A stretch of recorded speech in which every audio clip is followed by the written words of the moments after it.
Good day, nerds, and thanks for joining us for episode 8 of the Nerd Cantina show. I am your host, Ken, with the founder of the Nerd Cantina, Steve. We've also been joined today by another co-host, Tanner Rubert. Tanner is the host of the Slips and Hippo show, which is a podcast all about the fighting game community. Of course, today we're going to cover all of the current news, and then we're going to get into a deep dive into the fighting game community, what it takes to be a part of the competitions, and Tanner tells us a bit about what makes the fighting game community so unique. Stick around and enjoy the show. Calling back all nerds. Nerds!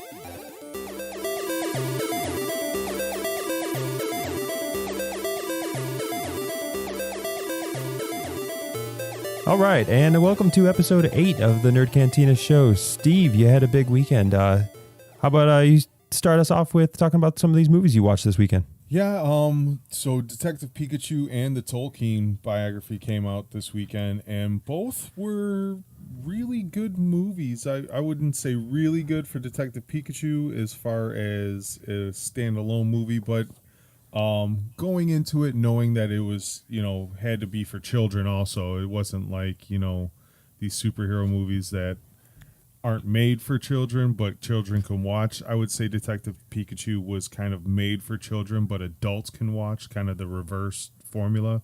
And if you go in knowing that formula, I would say it was a good movie. The Pokemon look great, like the CGI and the way they interact with the world and how the world interacts with them. That was absolutely, amazing. Storyline was pretty good. Some of the acting was, it wasn't bad, but wasn't, like top notch. But overall, I enjoyed the movie. My daughter enjoyed the movie. If you're a big fan of Pokemon and you haven't seen the movie yet, go out and see it. If you have seen the movie because you are a big Pokemon fan, head to the site and hit us up with some comments. Give us your rating. I'd love to know how our audience received that film. And then the second movie I seen this weekend was Tolkien. If it doesn't get nominated for Oscars, I think is just bad release timing on their part. It was a phenomenal movie. The cinematography blew me away. The way they were able to subtly portray the influences on Tolkien's life, but still leave it so that the connection was amazing. It was truly a biopic in the fact that they just follow his life and give you his life story. In the background, you can see the moments where, that's where he got the idea for this. That's probably where he got the idea for that. And they did it in such a way that was so subtle that didn't feel like they were just throwing it in your face. It wasn't just like, hey, here's how he came up with Sauron, or here's how he came up with the Shire. You get to piece it together, and they leave the breadcrumbs out there for you to do it on your own. Do you have to be a fan of his books or at least the movies to kind of get these references and to really enjoy the movie? I mean, obviously you have to have some knowledge of Lord of the Rings or The Hobbit to be able to tie the two together. If you've never heard anything or seen anything about him, you probably won't get the references, but I would still say it's a good movie. Overall, it's a movie about camaraderie and a love story. His life was pretty amazing. To see his life play out, they never take focus off of his real life relationships and his real life situations that he experienced that kind of inspired these stories. But at the same time, that's why I say the cinematography was just so great, because at the same time you start to have these like mini like realizations, like oh wow that's how this you piece it together on your own as to how he was inspired to write the amazing epics that he wrote. So I really enjoyed it. I gave it 5 stars. I think it was a phenomenal movie. Like I said, if you don't know anything about Tolkien or his works, you would still enjoy it. I don't know if you'd give it a 5-star like I did, but it's still an enjoyable movie. Great acting, great storytelling. But if you know Tolkien, if you like the Lord of the Rings movies, if you've read the books, if you're a fan of his at all, you really have to go see this movie. It is spectacularly done. Awesome. Well, to stick in kind of the movie genre here and discuss some of the news. We've got the first big news that we want to talk about is the Disney movie slate. So Disney Fox coming up with their movie slate for like the next 7 years and making it public-ish, right? Most of it's untitled. Most of it isn't giving too much up, but it kind of paints a picture of what they're trying to do over the next couple of years. Any big excitement for you or something that you struck you as odd on there? I mean, it's hard to get excited over untitled to be released. Yeah. The fact that they are doing a lot of projects leads you to believe, gives you kind of a hope, but not knowing exactly what these titles are, where they're going with the future of the MCU, where they're going with the future of Star Wars, that we're going to make some movies and they're going to be in this franchise, but we don't know exactly where we want to take it yet. It does kind of scare me a little bit. We've talked in the past couple of weeks about over focus grouping movies and over catering to the mass appeal fan audience. I do have a little fear that they're just, gonna do all the, the stuff again where they're just waiting to hear what fans want, and we're just gonna, try to cater to the Super Bowl halftime audience. Yeah, I don't know if there's really too much to get too excited about or even really peer into what the future is going to be. I mean, it is interesting that they're going to have, they're keeping up with that at least 2, most years 3 Marvel movie release, which means that unless they're going to be completely time separated movies, like they're going to do a bunch of origin stories and go back and tell some beginning stories, but if they're going to continue to progress, they have to come up with their direction, and it'll start playing itself out pretty quickly then. Well, that's the thing, is you don't know, because they got all these Fox properties now, so you're not really sure how they're going to handle all this. They're invoking the multiverse. They have all these new characters and franchises they have access to. How do they want to interweave the two together? I think they're still trying to figure that out. So they know they want to release certain movies, and all these dates could get pushed back. They have no problem saying, "Oh, well, no, we're going to push this back 4 months," or so. If they don't figure it out, I don't think any of these dates are hard dates. None of them are in production, as of yet. We'll see. They are doing a good job of making these live action remakes of all the animated films, just because they're trying to renew the trademarks and renew the intellectual properties with them, which is, I mean, it's smart on their behalf. They're doing good live action movies. The Lion King one looks good. I don't know about Aladdin, man. Like that one. Aladdin, yeah, I don't know either. Well, I think one of the last major takeaways I want to talk about with the release schedule is that Disney Fox Studios is now looking to just dominate Christmas. They're going to take a break next year. This year they're going to dominate Christmas with The Rise of Skywalker. Next year they're taking a year off, right? West Side Story and Cruella is what they're coming out with next December. But then after that, well, don't get me wrong, West Side Story, I love me a good musical. And you got Steven Spielberg directing it. If that doesn't get pushed back, I'll actually go see it. But yeah, let's see how the far left takes this, because if they whitewash it, oh my God, if they whitewash it, they're getting dragged through the mud. If they over Latino it, it's gonna be this. That's all we're good for is gangs. Like they're playing with a little bit of fire, I think, here if they don't do it right, especially in this 2019 climate that we're in.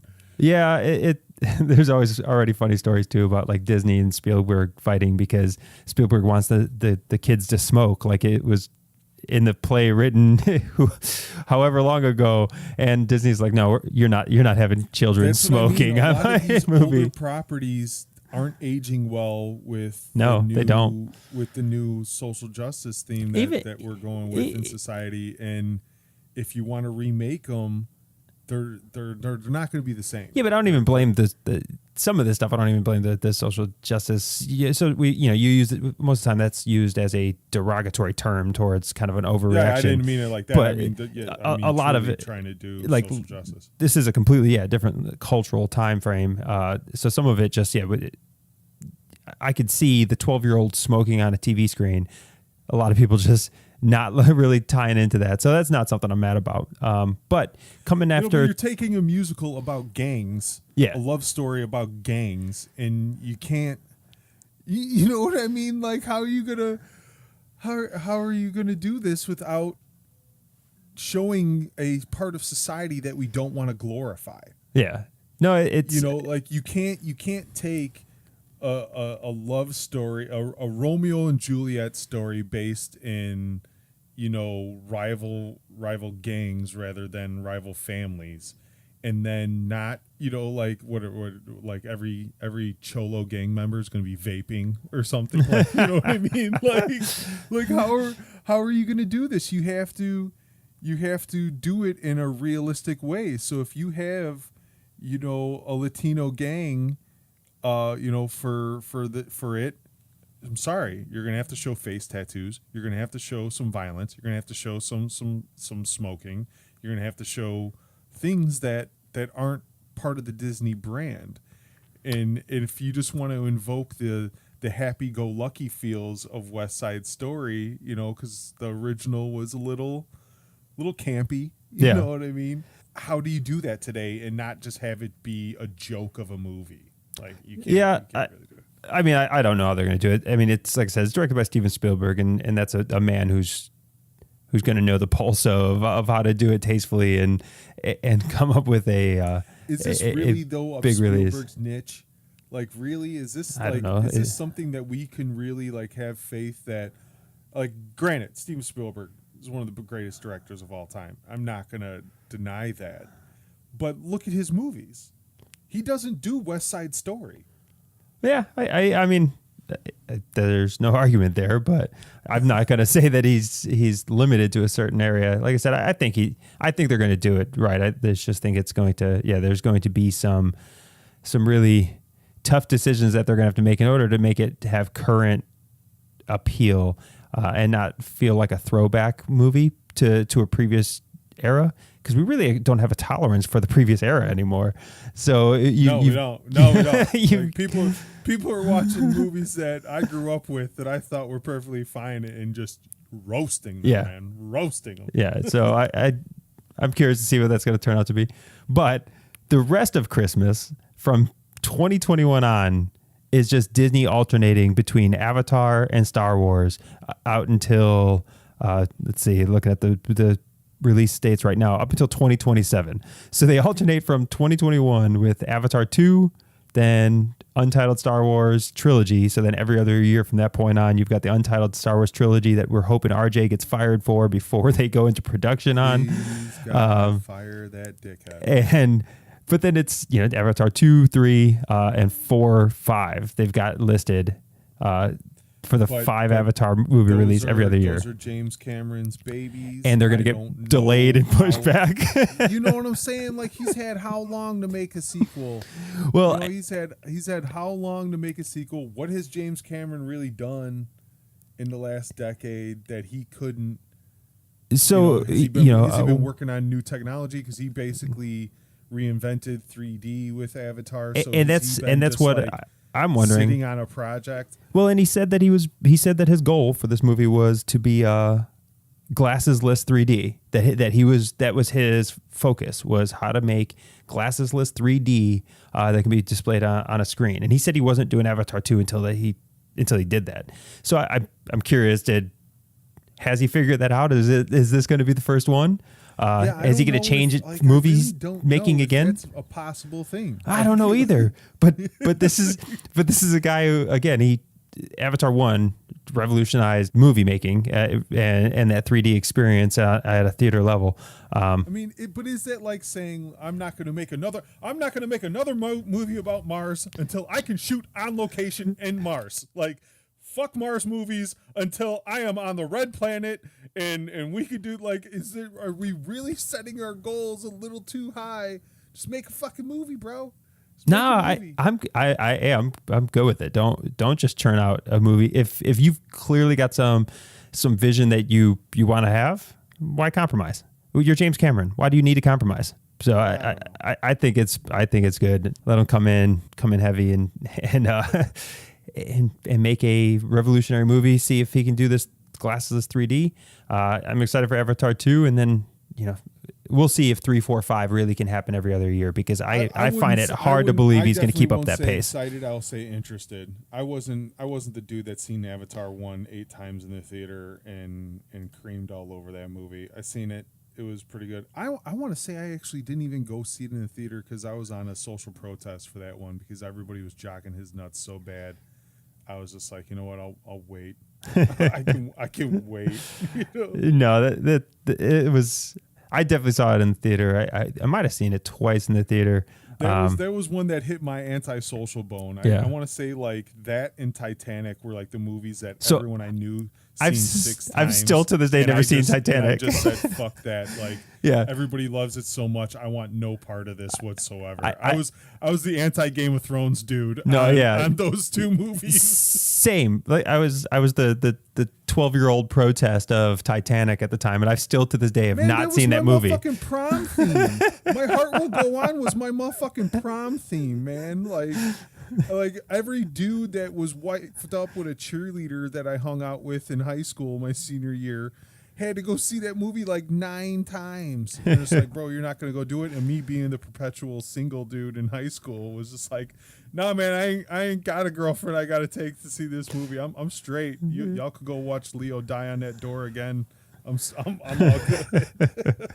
All right, real quick, we just wanted to mention one of our favorite new apps, which is Podcoin. So assuming that because you're listening to our podcast today that you happen to be a podcasting nerd, and if you are, I can't see any reason why you wouldn't want to get paid for your time. I'm a big fan of getting paid to do stuff that I do in my daily routine anyways. I sign up for all the rewards programs possible. And with Podcoin, you actually get paid to listen to podcasts. So every minute that goes by that you're listening to your podcast, you are throwing away potential money. So go ahead, download Podcoin app on either through iTunes or through the Google Play Store. And when you sign up with the promo code Nerd Cantina. One word. That'll get you 300 free coins towards your account and get you on your way to earning that first reward from either Amazon gift cards, Target gift cards, all kinds of things. You could also donate your coins to your favorite charity that they offer. So there's a lot of good things. You're going to be listening to podcasts anyways. You might as well get some free stuff for doing it. So download the Podcoin app, put in the code the Nerd Cantina, get your free coins, and start earning money while you listen to our show. Just want to cut in real fast and say that we're excited that right now we've been joined by a new guest host for this episode here. And joining us is one of the hosts of the Slips and Hippo show podcast, and Tanner Rubert. Tanner, why don't you introduce yourself? Hello. So I'm Tanner Rubert. I go by the gamer tag of King Hippo, and I host a podcast related to the fighting game community, which if you're not in the know, it's just anybody that plays fighting games competitively. So games like Street Fighter, Mortal Kombat, etc. And and that kind of runs into a lot of geek culture. So I'm here on the Nerd Cantina, shoot the breeze with you fellas about a couple topics, maybe plug some of my own stuff about. But it's good to be here. Good to meet you guys. Yeah, it's great. It's great to have you. Like I said, it's always great to have an extra perspective on some of these nerd topics. Sure. And then at the end, we'll do a deep dive into your community, into what you're doing on your podcast, and the fighting game genre, and really kind of dive into it. It's something that Steve and I we've participated in, but we've never really been a big part of playing in those games. So I'd love to get your perspective on some of the recent releases and kind of that competition side. I'd love to get my perspective. So yeah, I love the gamer tag too. The minute you said it, I instantly oh yeah, that's mouth pounding the belly. Mom. I try to make it so my avatar, like if I'm on any social media website, like I've been on the forums for fighting games, my avatar is always a King Hippo related avatar. Or if it is not, it's a hippo related one. Like I have one for years. It's that. Have you ever seen that meme of like the smug hippo where he's like looking and his eyes are kind of like glaring? It's just that with a crown chopped onto it. So yeah, I had a lot of fun with that one. Even though I don't have like a huge attachment to Punch Out the game, but it's just, I mean, it's a classic, like you said. When people hear, it's just that they just kind of laugh. So, and plus, when you're a big guy, everyone's wants you to do the belly thing. Well, I'll dance for a few shekels. Why not? Do you keep known to truffle shuffle in my day? Absolutely, yeah. Do you keep the 2 pieces of tape over your belly button at all times just to say in case somebody calls you out? just in case somebody calls you?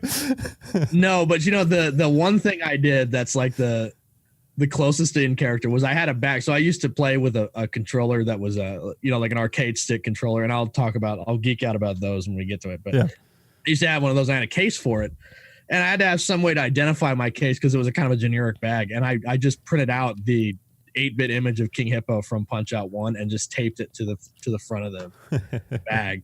And then one of my friends smartly was like, that doesn't mean anything. Like, what if they didn't know who that was? And I was like, well, shouldn't they? And he goes, no, I don't think they should. The game's like 30 years old. And I said, fair point. Well, so I stopped doing that, but I should really have I should commit to the gimmick: basketball shorts, tape. Yeah. Pants that easily fall down, at least. Well, when you make it to like 1 million downloads, you just got to get the belly tat of the X across the belly button. One tooth just coming out of my mouth. Yeah, I really need to. You guys are now thinking I need to rework my whole gimmick. All right. Well, we'll dive more into your story in the back, but let's pick up with we talked about the Fox Disney with Chip, but let's next topic we wanted to hit was the Watchmen trailer. We've got HBO who's gonna finish up Game of Thrones. They've got to figure out how they're gonna hook everybody next. Watchmen trailer looks like a good one in our community, in the nerd community here. What are you thinking about it? Well, the thing about Watchmen. And Watchmen was one of my favorite comics growing up as a kid. In fact, I loved it so much. My school had like a reading program where they would get they have a night where a community of people who read a book would get together and talk about it. I got them to do Watchmen, even though it's, What age are we talking about in school? Like 15, I was going to say, are you like a 10-year-old bringing in blue dicks to school? I didn't have blue dicks. Blue dicks at 10, no. But it's still too young. Like it's 14, 15. Like to really talk about, what the story's about, maybe a little too young. But it's a captivating comic, even if you're 14 or 15. And I always liked it. And I liked the Zack Snyder one. I liked as a matter of this was that was an adaptation, if I wanted to see the comic presented exactly almost as is, I would put it on, that's fine. But I did not like that he likes Rorschach so much. So the fact that the Watchmen trailer starts with what appears to be a Rorschach cult. Yeah. And I know they said they were doing this is our spin on Watchmen. Which I was like, hallelujah, because to me, putting, a story that was fundamentally about the 80s just now, like the Watchmen did in 2006 or whatever. Yeah. I think it feels a little hollow. It makes it feel more like a music video or a time capsule or, that relevant. Yeah. Well, less and less of the audience can actually relate with it, exactly. The 18 to 36 demographic as we start to leave that demographic and new people enter, they're less connected to the 80s than we are, which is fundamentally scary, leaving the 18 to 36 demographic. You're like, well, hey, hang on a sec, I'm still that fucker's been in my rearview mirror for a little while. I'll bet. And that's creeping death, but yeah, I like and I think it's what Damon Lindelof, I think is the fellow's name that's directing it. I don't know who he is. Seems like a cool dude. I saw Don Johnson in there. He's cool. What you have to do is just have a little bit of faith in HBO. I mean, they have such a track record of doing great television that, you can be a little skeptical, but at the same time, you at least got to give them the benefit of the doubt. You really do. Mm-hmm. Mm-hmm. Well, I like that they just decided to give somebody creative control, and that even DC, was like, yeah, you want to put your own spin on it, that's fine, because I think that's important. I think Watchmen as a story is good, but it is certainly of its time. And I think to update it or to change it with the times is important if you want to keep the timeliness of that story. Well, and given DC's track record of putting anything on a television screen, oh yeah, give it to somebody else. oh yeah, I mean they'll put, I'm surprised, Crypto the Superdog didn't have a live action show yet, or Ace the Bat Hound. We're getting to that level of like, okay, what's a DC property we haven't mined yet? Man, they got the Arrowverse with plenty of room for that shit. Don't doubt it. Absolutely. Oh wait, Kilowog needs his own show. Get him 30 minutes on CW every night. Yeah, it's just could be. Yeah, exactly. So I think HBO, premium channel, they usually give them the budget, and I think this is a mini series. I think is it supposed to be? Yeah. So I don't know how they're going to close it out. You have to imagine that if it's successful, they're going to end it in a way that can be carried on for multiple seasons. I don't know if it's going to be a true like Band of Brothers miniseries. Because given the fact that Game of Thrones is leaving, I'm pretty sure after next Sunday they're going to see a drastic drop in their subscription service. Oh yeah, what's the next big thing? Not everyone wants to watch, Mona Lisa smile. So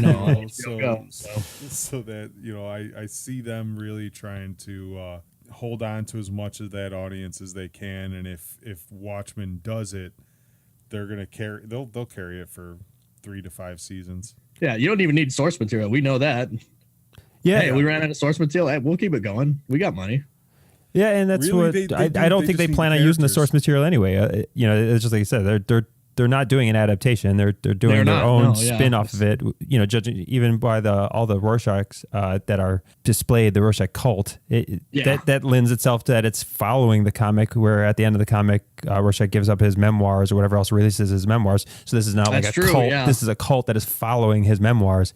So it may be playing after everything that took place. So they're only building off the source material in the sense of it frames that universe. So they can go as many seasons as they want if they're just completely coming up with their own path. Yeah, I mean they seem like they're primed to do what they need to do to have their next big hit, whether or not that follows our expectations. So I hope fans, because Watchmen fans are a pretty expectant sort. They want blue dick, giant monster floats. Like what they should really worry about though is that people only have a certain amount of time for streaming, and now Netflix has kind of been the powerhouse of the streaming original content game. They're giving up a little bit of that share to Hulu's putting out some better shows. Amazon is about to come out with that crazy money spend of Lord of the Rings, and the Boys, right? So and then Disney Plus, and then here comes Disney with the Marvel onslaught, with The Mandalorian, and I don't know if the streaming companies should be in big fear or if it's network television that should be really afraid of these things. Like, as a fan, we're getting great content. I'm not a huge fan of giving everybody and their fucking mother $9.99 a month. But it's definitely capitalism. It's capitalism. Damn it, we're gonna do what we want. Yeah, that's why companies like Comcast and Time Warner and stuff should almost fear, because with the amount of content that is streamable. Mm-hmm. I think network television is doing its final lap almost. Are we going to get away from paying a big cable company for TV packages and just get internet and have Netflix, Hulu, Amazon, Disney, essentially you're paying the same monthly, but your quality now I think goes up because these subscription services have to have a fear of you canceling that subscription. So if TBS is just putting out shit, I can't call Comcast and be like, hey man, take off TBS and give me my 82 cents a month back for this channel. With the subscription services, you can vocalize what you feel about the quality by canceling a subscription. Yeah, but and that I think keeps the content. Yeah, it's definitely going towards the a la carte model, and we're going to see that let's see if if somebody can pull the stats on how many HBO Go subscribers are dropped 2 weeks from now. Right. Yeah, because of Game of Thrones. At the end of Game of Thrones, right? There's going to be an article. Seen that? Yeah. Somebody's going to write the article. Somebody with better connections than us and mathematical skills. HBO Go subscribers changed, and you won't believe we'll share the article. We'll talk about it. That's fine. So we'll let them do the due diligence, and we'll steal that info. But that's a lot of fact gathering. I don't have time for that. Yeah. I'm just glad somebody's doing it. And like you said, we're moving towards more a la carte option, and I think the networks are moving because the big powerhouses like The Walking Dead. Walking Dead's ratings are crap now. Yeah, I mean relatively, compared to the rest of television, they're great, but compared to its highs, it's very, very down. And no one wants to watch their shows on somebody else's timeline anymore. Right. Even the great shows like Better Call Saul, on AMC, that's not getting great ratings anymore. Is it probably though? No, it's well, they're watching it on like AMC after the fact because the timeliness of it too. Like no one wants to wait. I've never seen the show, so I can't say if it's great or not. But the fact that you said great show and that's what came out of your mouth, I was not expecting that. Well, I'm thinking the current great show, Better Call Saul, is one of them. But it's and NBC is like trying to fight that where they're like, we're going to pull The Office from Netflix, and it's like, are you guys insane? Everybody loves Office on Netflix. Like I think they said people watch like 1 billion hours of it. Yeah. See, but that's the thing is like, are you going to have NBC come out with their own private streaming service? For $9.99 a month. Every single studio is right now looking at how they get their $9.99. Everybody's doing it right now. This might be the decade that cable dies. When cable got invented, networks shit a brick. Because they were putting out all their content in the airwaves for free, and then here comes this cord that you screw into your TV that's going to give you 100 channels and all this extra content, and NBC, ABC, all these networks were just like, what the fuck? People are going to pay you for this shit? Like, we have to grovel to toilet paper companies and Viagra commercials to stay afloat, while you assholes are just going to charge a fee and then make money that way. What kind of shit is this? And it was a big uproar back in the day, and I think we're going to see the same battle as we move into this more technology-driven way of providing content. It might be, and I think you're right. It's just the next evolution of because I know PlayStation has it's PlayStation TV or whatever, where you can have like digital television. And I cut the cord a few months ago. I get all my local and cable channels through Hulu. Right, so yeah. I had Hulu anyways. I was sick and tired of the high Comcast bill. I save like probably $40 to $60 a month from cutting the cord. Wow. I did lose a little bit of access. Like Hulu doesn't have WGN, and I'm a Cub fan, so I lose probably about 40 Cubs games this year. But then again, the Cubs announced that they're going to air all their games on a private streaming service next year. Oh, well, there you go. So did I really lose? No, did I really lose? So the Cubbies figured it out. So most teams will figure it out at this point. We just need to have our own streaming channel. But that's the big issue is, I think cable is dead here in a couple of years. Hardly anybody's going to really be using it. And then, but how many streaming services are going to exist, right? You're going to almost be at a point where it's like, okay, well, this month I'm going to be on Disney Plus. Next month I'm going to be on Netflix. And I'm just going to binge my way through these individual, trial periods and 1 month periods, because you just can't subscribe to all of them and keep up with the content that's getting produced. I added Stars to my Hulu package just so I could watch American Gods, and I'm shutting that shit off as soon as we're done recording. And that's what I'm saying. Like people are just going to pick it up as you go, and I'm gonna cancel it. Fuck it, I don't care.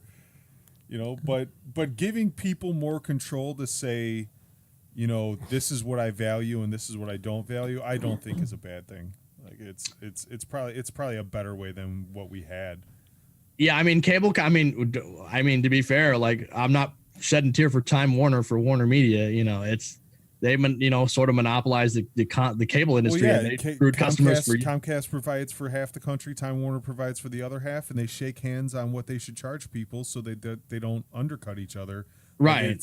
it's a duopoly, not a, you know what I mean? Yeah. It's still the same fucked up shit. Yeah, ultimately the consumer's losing, going with these guys. And well, as like I said, I can't shed a tear for that. Perhaps that this streaming thing may have to get streamlined at some point. But yeah, for now, hey, $10 a month and I get, I get every WWE show I could ever want, but that's unfortunately. Well, and I think all this is drove down costs. Now you have Disney coming out at, what was it, $6.99? Hulu has a $4.99 option. Like you're not getting all the premium, packages and stuff like that. But if you just want to be able to enter these things, Netflix raised its prices. Disney and Hulu are undercutting them. If you believe in the free market and capitalism, it's only going to end up being good for us as consumers. Yeah, but that's only until Disney buys everybody. Yeah, until they actually take over, then they're gonna raise the price. Yeah, you got to remember the two examples you talk about. Disney owns between Hulu and Disney Plus. So once they've gotten everybody hooked, they'll slowly creep their prices back up. That motherfucking mouse wants all the cheese, boy. Oh yeah, all the cheese. He's playing the long game, and I think he's got us. Yeah. All right, so to move out of the TV entertainment side of things, I just want to talk about some tech. Yeah, some tech, only because, well, one, it is interesting, and you've got Bezos's tech announcement of really his space exploration plan, and one of the main highlights was his blue moon orbit landing to go essentially mine resources from the moon is the ultimate plan of what he's talking about. Because fracking does so well for our planet. Let's just drill giant holes in other celestial bodies. Yeah. He's become Scrooge McDuck. Nothing bad can come of this. What are you talking about? This is a DuckTales episode, isn't it? He's mining the moon for resources. Like, come on. I think so. I mean, is there anyone else that can embody Scrooge McDuck more than Jeff Bezos? No, he's divorced now, so definitely, like, he could. There is literally no one. Just give him some of those like spats, a shitty coat, three top hat, shithead nephews, and he's good to that all go. have the same voice, and we're good to go. You know, I don't know. I feel like if you go back a decade and look at images of Jeff Bezos from then until now, he's clearly been morphing into Lex Luthor. Darth Sidious, or Lex Luthor at least. He's kind of morphed and changed by the money. Like the sheer force of capitalism is like giving him power. Unlimited power. You got money and power when you get divorced, your wife takes half, and you still are planning a moon exploration. Yeah, and you're like, what? I'm still the richest man on the planet several times over. That's fucking balling right there. Well, and my favorite part was that him and Elon Musk, were getting into little, spats about it. And I'm just like, give both those guys a gun. Let them kill each other. Like, please. The Elon Musk thing, that's my favorite part of this whole thing. There's great interest in what Jeff Bezos is saying and what he's trying to do. My favorite part of all of it was Elon Musk's tweet. And if people haven't looked at it, you should go check it out. And where he talks about the moon lander, and he just puts, "Oh, stop teasing, Jeff," with a screenshot of that article. But if you don't pay attention closely, he has photoshopped over moon and has just crudely replaced it with balls. So he just put blue balls instead of blue moon on this orbiter. And if you don't pay attention, you'll miss it. It's one of the greatest things Elon Musk does is just troll everybody else in his industry. Yeah, you gotta love his effort to stay relevant and cool at the same time. Like, normally a man that makes space rockets and electric cars and all this stuff, like you would assume that he doesn't have that cool side to him. And really he has taken like his cool side and gave it no chill, and it goes after people. And I mean, this is a man that makes flamethrowers on his spare time just because why not? Like we were trying to develop this one thing, and then we realized it makes a pretty cool fucking flamethrower. So we put a trigger on it and packaged it, and now we sell flamethrowers. Fuck it. Spaceball's the flamethrower. I love it, man. Yeah, I love that, just that mentality. Like, oh, we were trying to develop this, and then we were like, holy shit. So it was you imagine like a bunch of dudes in a lab trying to make a rocket, and then all of a sudden shooting a flame 20 feet, and then like a bunch of stoners laughing like, that was cool, shooting flames for the next 3 days and burning stuff, and then Elon coming in and being like, what are you guys doing? Like, check this out. Look what we did. And then, oh, fuck it. Let's and if you look at it, it looks like that old 1980s like white laser tag gun. Like, it really does. I know my brother remembers what I'm talking about, because I had that fucking gun. I think that was a flamethrower still in my grandma's basement. That white, fucking like AR version of the laser tag gun. That's what it looks like, but a fucking flamethrower, man. Yeah, it's something. Yeah, like I said, it looks like it was in The Thing. Like, I think they used that to kill the monster in that, and I think he just used that as an inspiration. Yeah, but I mean, it's like I said, the Bezos thing, the Musk trolling him is great, but he's talking about like sci-fi level stuff. He's talking about spinning space cities that can be built that are always 75 degrees and sunny. He's even talking about having obviously organic life that has grown and lives there, and it's not just for humans. And that's why he's talking about the world's most rich and powerful man going full L. Ron Hubbard. So in 20 years from now, we could have Bezology, and a tax-free religion based on people living in space and sucking in space photons and all kinds of shit. I don't know where we're going with this. $10,000 starter. So is that the case, or I mean, are we looking at the entry level of the private sector space wars? If when we stop colonizing the Earth, we definitely move to space, and he's definitely going to be the first frontier, on that, and he's got the money to do it. I'm a little annoyed that being the world's richest man, instead of doing what he can to fight, maybe global emissions here on Earth, he's already decided space is the next option. And that's I think the scary part is that the smartest, richest people of our time have given up on the planet Earth. And they're going to space. They're just looking towards red planets and moons to colonize. Like, I realize we have almost 7 billion people on the planet Earth, and we're just expanding, and it sounds like this daunting number. But if you really look at it, there's still lots of room on the planet. There's just not enough resources for us all. So how about we just work on, Elon's making electric cars, so we quit using up the fossil fuels, and like, how about we tackle the resource problem of Earth? I mean, it's not that the planet can't hold us all, it just can't feed and there's not enough water and things like that. So how about, instead of looking towards the cosmos, we just figure out how we can just fit more motherfuckers on Earth and live happier lives. Because if you figure out one day shipping to Mars, everything's good. and that's really what it comes down to. John Carter, Mars, all that's cool. I just need to know, like, what does my Prime cover Mars? And if it does, I'm all in. Yeah, I'm there. Send me on the first trip. Yeah, the first trip. Well, then again, I saw Wall-E, and it's like, I'm already fat. Will I get fatter? And it's are we gonna have what's that Tom Cruise Nicole Kidman movie about the like colonization? Are we just gonna have like a runoff on Mars? People with flags running to plant their stake in Mars so they could get their land, or is Bezos just trying to be the galaxy's biggest fucking landlord?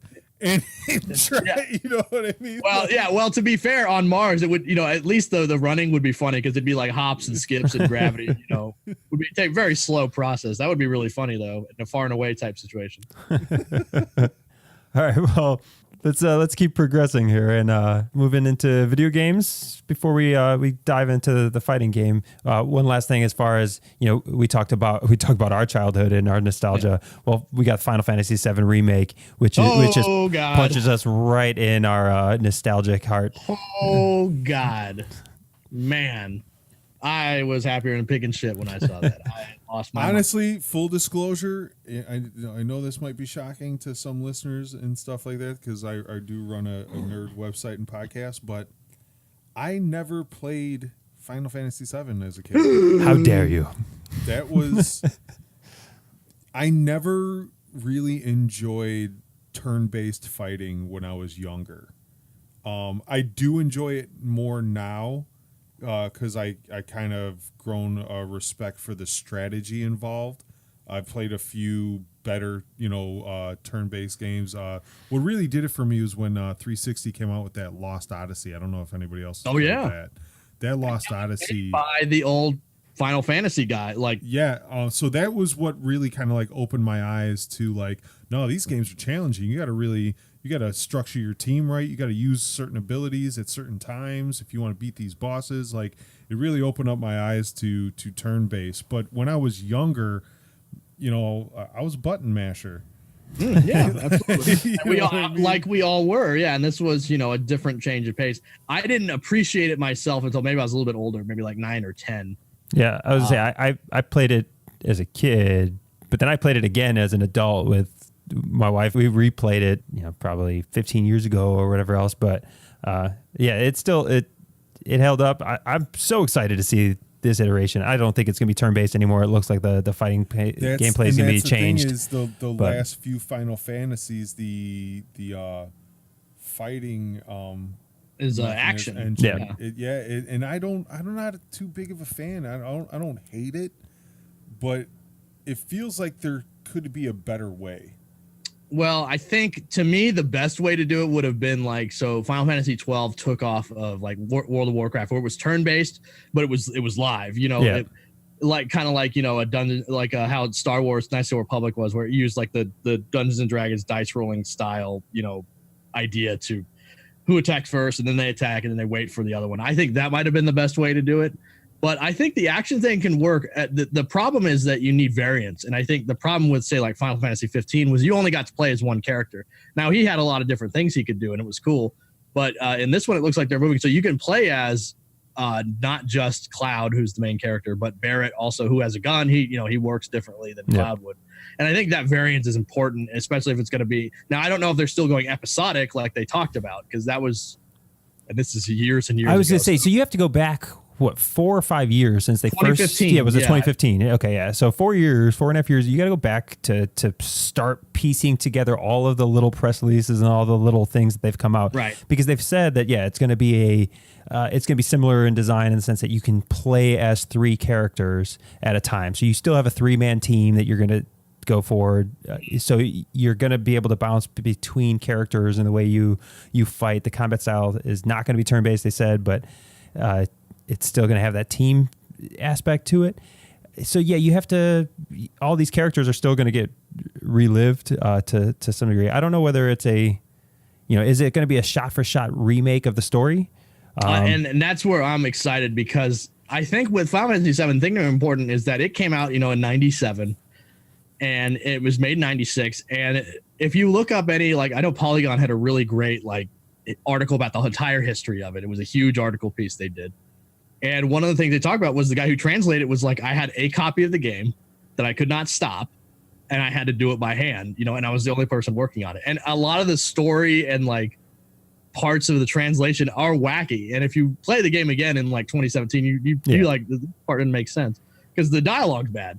But now, you have this option. And also Final Fantasy VII itself has just changed so much. There's a whole extended universe of Final Fantasy VII through novels, through the movie Advent Children, through prequels that they've made. So there's a lot that you have to put in there to acknowledge, I think, all the stuff that has changed. So I hope it's not shot for shot in the sense that, we're just going through the same beats, because there is stuff that you should probably include. And then there's just stuff I'd really like to see how they handle, in 2019. I mean, there's a whole segment in the first part of the game where you go to the wall market and Cloud has to dress like a girl and you meet a bunch of, what appear to be men who just kind of rape him in a room somewhere. I don't know how they're going to handle that. I'm really excited. Yeah, I think the developer came out and said that what's the point of making if it's shot by shot or if it's So I think their intent is that they stick to the story to some degree, but it's not a complete retelling or replaying of it. I don't fall for that. What's the point? So I bought the Spyro trilogy to play with my daughter, and they just remade that with better graphics, and it is fun to play the same game and not have it look like, Minecraft characters. But Final Fantasy VII is a different beast. There is a little bit of for me, I do want to play the same game. It's just hard for me to go back and play some of these old games now that I've gotten accustomed to my current characters being in 4K 30 FPS. Fucking, you know what I mean? Like, so so when I go back and play these old games, a lot of times my attention span kind of just wanders, because after the first 10 minutes, the nostalgia wears off, and it's just like, why am I playing this old fucking game again? Like, you know, so the fact that that it's colorful and it's smooth and all this, and it's the game that I attached a lot of fun memories to, that's what keeps me playing it all the way through, you know? Sure. Yeah. And even if it was, you bring up a good point. Even if it was a shot for shot remake, the fact that it has voice acting, you know, with what appears to be very, very good facial capture, you know, technology, that would bring a whole new dimension in general, because Final Fantasy VII is old enough to have been a game that didn't have voice acting. That brings a whole new dimension to it, even if it was just a shot for shot remake. Now, I think Spyro and like Crash, I think those games have aged a little bit better as far as like their gameplay, whereas Final Fantasy VII has not, and slightly. And so I think they're just trying to update it to what the modern RPG kind of is more like, and at the same time clean up a story that, like I said, over 20 years of, you know, prequels and sequels and all this stuff has kind of changed, you know, needs to be updated a little bit for clarity's sake. And they've already shown they're willing to do, like Barrett, who's in Final Fantasy VII, he looks like Mr. T. With the same hair, so they obviously realize, okay, he can't look like that, so we have to change that. So who knows, you know, what they're going to change, and if it's still episodic, which is what they talked about. I'm just hoping they didn't miss an opportunity by keeping it turn based, but being able to up the animations and up the level of, so you could have kept it turn based, but instead of, you know, shoot just being this archaic, you know, 64-bit it could be this epic thing now, and you can put 6 variations of the same move, so that every time you hit shoot, it isn't the same, you know, animation. You can put 4 or 5 variations to the one move. Like I'm hoping they didn't miss an opportunity to just take a game that everybody loves and improve it, because I feel like they're gonna be crossing into a line where they take a game that everybody loves and essentially made a new game that could be not as good or not received as well. And you definitely put yourself out there for that. I think anytime you make a remake, you know, that's what you have to think, you know, to keep in mind, is that there's some people that aren't going to like this, you know, and unless you're doing like a Spyro where it's pretty much just an update, I think you take that risk, but I think that kind of risk is good. Square is known to play it safe a lot of times. And with this one, you know, one of the announcements, like, Ken was talking about, was that they said at one point, hey, this game sucked. We had to fire the people that were making it because it was so bad, and start from scratch again. Because I was sure this game was never coming out when they said that, because that's the sign of like, oh man, this game is really, you know, on the pits. And Nintendo did something similar with Metroid Prime recently, where they said, you know what, it really wasn't working out with the developer we had. We're going to make the switch. And I think and Square's doing the same attempt with Kingdom Hearts too, you know, so they're taking some of their major franchises and in a way playing with fire with them, you know, like it costs a lot of money to update these games, and if the first batch of initial buyers gives it horrible reviews, they're going to lose their ass on this shit. Yeah, and they would probably abandon ship quicker than say, let's just fix it. But, you know, I appreciate the risk. You know, I played Final Fantasy VII many, many times since I was a kid. I just played it when it was out on PS4 recently. And while I still think I'm going to try to give it a whirl before the update comes out. While I still think it holds up, I do think, you know, it could use an update. For me, just seeing those characters fully rendered, you know, in 3D with voices, I was blown away. When they show the character Aerith, you know, just give the flower to Cloud, which is a famous scene in the first game. It's all polygonal, you know, in Final Fantasy VII, and he's like shrugging, and it's just different now. And I was just like blown away by like, wow, look at what happens when you change like the cinematography of it, you know. I'm still hoping though that we get more of the Spyro type remakes, where we take some of these, original games and just update them. Just give me an update, because to clean up that code can't be as hard as reimagining a combat system. No, you're right. You know what I mean? Like, yeah. just clean up the code and put it out again at a less than full price game, and I'll buy that shit. Yeah, you know and they did that with like DuckTales a couple years back. I bought that motherfucker. I played it. Yeah, exactly. That's what I mean. It's colorful. It's colorful. It's like give me an updated version of the Ninja Turtles arcade game. Give me an updated version of the X-Men arcade game. Give me, just take these dope ass games from when we were shorties and just make them 4K vibrant, and let me play with them. Let me show my kids what I loved, but in a medium that they are used to. But Final Fantasy is not one that you just do that to, because it had, I mean, you're talking about, back in the day, it was, a 3-disc adventure that you had to play through, and the storytelling was limited by the graphics and limited by the gameplay. Well, now the gameplay it was mind blowing up at the time. Yeah. Even like so to me, what they're doing is doing kind of like what George Lucas did when he re-released Star Wars. Well, when I made Star Wars, I made it like this because I was limited by technology. But now that I'm not limited by technology, I'm gonna dump all over your face with this shit cantina scene, and I'm gonna put all these CGI monsters that I would have done if the technology would have let me back in the day. But since the technology wasn't there, I gave you a movie that you cherish. And I'm going to take that cherished movie, and I'm going to update the way I wanted it, whether you asked for it or not. Well, so the thing with that, I think, is that what George Lucas did sucked. To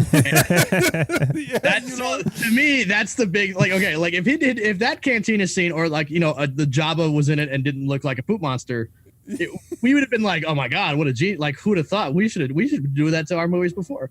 And then it's like, well, okay, now that was bad. That one, I think it was like the Blu-ray release of Return of the Jedi, where when Vader picks up Palpatine, he goes, no, and that's again, if they weren't bad updates, we wouldn't have said anything. But because they were bad, now it goes down in history as like, well, now you're fucking with a classic. Yeah. And I think and that's what Square's doing, is they're taking the Lucas road of, I don't know. They're not piecing in just new cutscenes into old Final Fantasy VII. It looks like they're doing a faithful, okay, this is what happened, we're just doing it at as big a budget as possible, know. I don't know. I have, like I said, I have hopes that it's good. I just hope that it comes out. We're walking on thin ice. Yeah, we're walking on thin before ice. PS5, right? That was my fear. Was this? Yeah, that was my fear. Was this just going to get pushed back as like the first major title of PS5, and it was always title. Yeah, exactly. Yeah. So we'll see what happens with that. Yeah. Cool. Let's go ahead and keep picking up with the video games. Let's move into your niche here. Let's have a good discussion on what you're doing over there. And if you could, please enlighten us a bit more. I know you talked about it briefly, but what you're doing with your podcast and your experience in the fighting game. Okay, cool. So the fighting game community is is a blanket term for really anyone that kind of plays a fighting game, engages with it, I would say, in any space, whether it be locally, they go to maybe a local meetup, or they do it online through forums like GameFAQs or Twitter, blah, blah, blah. And so, I mean, I think everyone at this point has played a fighting game at some point. Street Fighter 2 was such a huge hit. I'm pretty sure everyone has a memory of playing it either on the Super Nintendo, or they were playing it in the arcade, or something like that. And there's just a million fighters since. And so someone's played something, Tekken, someone's touched something at one point. And whether or not you want to engage with the community about that is really the difference to me between a member of the fighting game community or not. And just because we use the term fighting game community doesn't mean that everyone who ever has played a fighter lives in sort of a happy enclave. It is, sub communities. For example, I focus on what we call the NetherRealm Studios community, which is anyone that's played like Mortal Kombat or Injustice. They kind of do their own thing, play their own games and stuff like that. And so it's separated based on fighting engine, kind of fighting on the engine or just game style. Like another one is, you'll hear frequently the term, I play anime games. Now, that doesn't mean they literally play only games that are like adaptations of anime. It means that there's a certain style. Anime games tend to be, you have things like air dashes and different defensive mechanics like perfect block and all this other stuff. And that's just, and like I said, that's more in-depth lingo.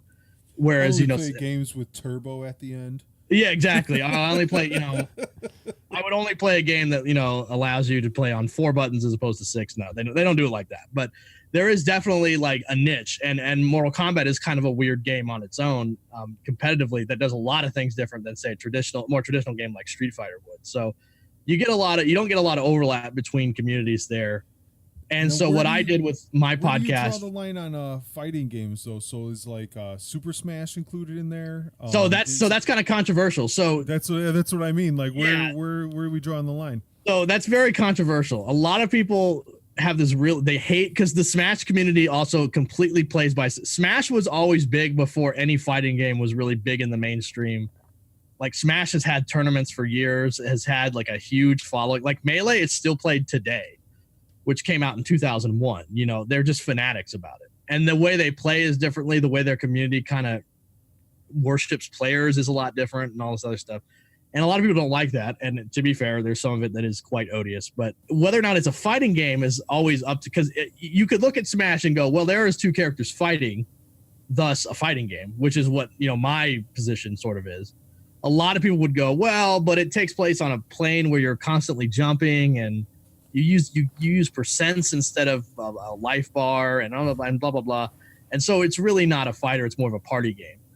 And, and also they would argue that because Smash competitively usually takes the items out, that you're now fucking with what was intended, and you're making it a fighting game when it really wasn't supposed to be.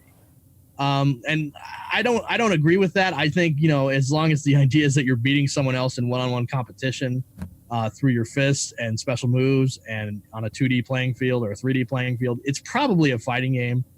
But the communities didn't really interact until 2013 when Smash Melee was put into Evolution Fighting Game Tournament, which is, if you guys don't know, the biggest tournament of the year. It takes place in Vegas every August.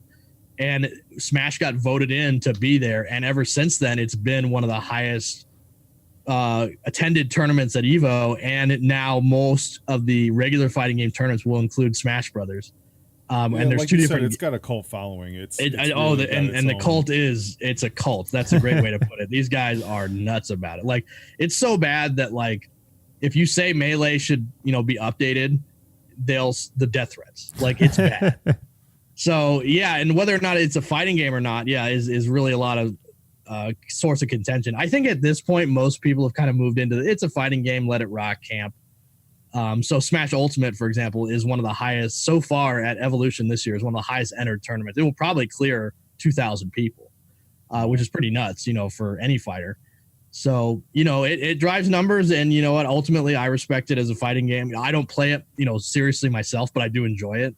I'm more of, like I said, a NetherRealm guy, although I do play a lot of different fighters. And really the way to think about it is there's a sort of traditionalist way of playing like Street Fighter and games of that ilk. And then there's like 3D fighters like Tekken, which play by a different rule set. There's NRS games like Mortal Kombat, which kind of do a combination of both. And then there's anime games, or what I would say air dashing games, where higher mobility, crazier moves you can do, crazier offense, that kind of thing, where you get like Dragon Ball Fighters, which is a very popular game right now, Guilty Gear, Blaze Blue, games like that. Okay. So the reason I did the podcast was because I work with a guy named Brad Vitale who goes by Slips. Now, Slips at one point was one of the best Tekken players in the United States, probably in like 2008. He was very good, even respected by like the top Korean players at the time. So he has a lot of knowledge on like fighting games and how they work and stuff like that. And the problem with the NetherRealm scene a lot of times is it's very young. So the first game in the NetherRealm Fighters series that could really be considered a really good fighting game was Mortal Kombat 2011. We call it Mortal Kombat 9 in the community. And that because that just wasn't a broken piece of garbage when it came out, which is like most of the MKs, if you took them seriously, they were fun games in the 2000s, but a game like Mortal Kombat Armageddon is just laughably broken on any sense of the level. Infinites on characters, moves that you can do where they block them and you can't get out of it, so it becomes an infinite on block and all that stuff. MK9 was the first where when it came out, it was like that, but they really took the steps to make sure you could play it, competitively with someone without it being 9 layers of broken. And whether or not they succeeded is up to interpretation. I don't think they did, but they keep trying. And MK11 at this point, I think, is the highlight where it's just like, wow, they really nailed it. They really seem to. That was going to be my next question: is how well do you feel that these developers are at listening to at least your community? I mean, everyone's going to complain about shit, but you would expect, considering that you're in the competitive fighting community, that you guys are like the critiques they should listen to. How well do they receive your feedback? Do they listen to it? Are they improving things constantly, or is it just like a game by game basis? Like how Overwatch will send patches through every 6 weeks and nerf players and buff players. So so that's kind of controversial. So a game like Overwatch or League of Legends is patched very frequently. And the expectation, so with Overwatch and League of Legends, which is kind of unique to that genre, is it's expected that you play multiple characters and are good at them. You'll see someone in Overwatch isn't just going to play Tracer. No, I'm a Ryan, Diva, Zenyatta. I have like 4, and I try to span across different classes so that if I join a match and there's already a bunch of tanks, I can play. And the play style is a little, it's easier to get a grasp of. Now it's not hard to, it's hard to execute, sure, but it's easier. Like, okay, you have this role, you need to do it. And it's a team-based format. With fighters where it's singular, you're playing your own character. A lot of people play the character because they like what they do. So you might have, and we'll just put an example here. So like in Mortal Kombat 11, there's a character, Aaron Black, who's considered one of the best characters in the game, but he doesn't necessarily play, he plays kind of weird where it's like his strength is that he lays this trap on the ground and it's very hard to avoid taking damage from it. And he throws you to get damage from that. Whereas a lot of other characters kind of just do it by, doing their moves over and over again.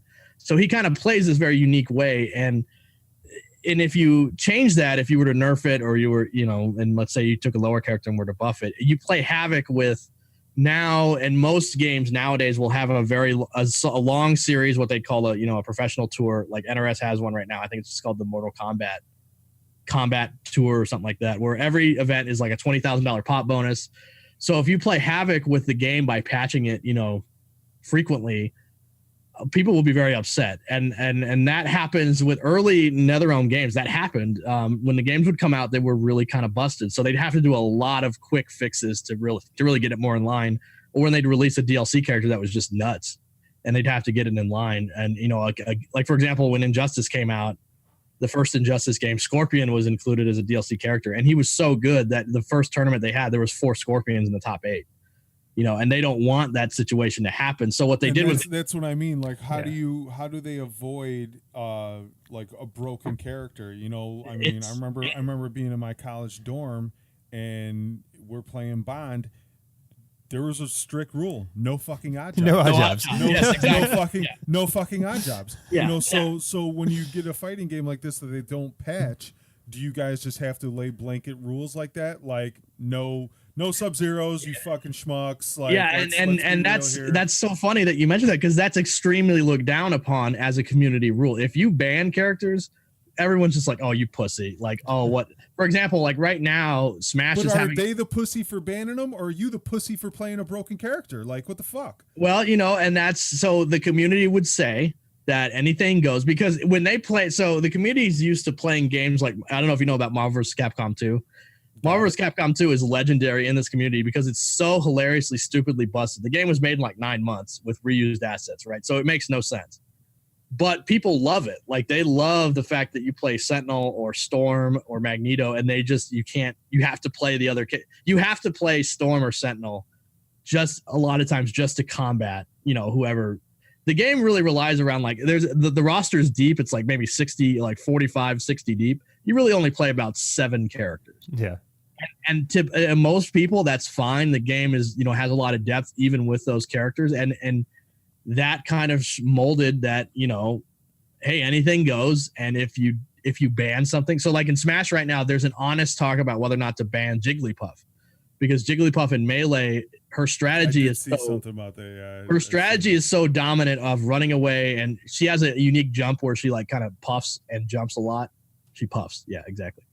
and it's so dominant, that strategy, that people are honestly considering banning it. And the fighting game community at large had a very negative, visceral reaction to that. If you ban characters and so on. So if you don't, and if you can ban them if it's like, okay, they came out, as a DLC character 2 weeks before a tournament. That's usually the people that are vocal about against banning. Do they at least acknowledge the fact that there isn't a level playing field when it comes to characters? Does it turn into just a Jigglypuff tournurnament, right? That everybody who's worth a damn is playing that same character, and it's so that's the thing. It hasn't. That hasn't happened. And frequently I would say that doesn't happen all that often, where one character. Do you walk into like this big arena tournament of Mortal Kombat and all you just hear from people's speakers is "Get over here! Get over here! Get over here! Get over here!" Because everybody's just spamming scorpions and so like right now in MK11, the characters Geras and Sonya are super. Like you'll see them if you look at little tournament results, locally, and you'll see that those characters are really kind of dominating right now. But the thing is, with fighting games, what appears to be the case now might not be it later. There have been so many times where a character comes out, the game comes out, and early on in what we call like the early, meta game, this character is really strong at what they do. Once people get better at playing the game, the one character might be less effective. And so if they nerf that, it's like, well, you nerfed the character that ultimately was just, was okay, and then you made it worse. So it's like, a lot of fighting game developers will take 6 or 7 months before they do any patching nowadays. And they really, and now NetherRealm, we're kind of lucky that they're an American-based developer who is very involved in like watching streams and stuff like that. They actually do pay attention to that stuff. Ultimately, it's the battle designer, who's a guy named Paulo Garcia. It's really up to him, but he is paying attention and watching a lot of stuff to kind of get, what's happening, what's strong, what's not good.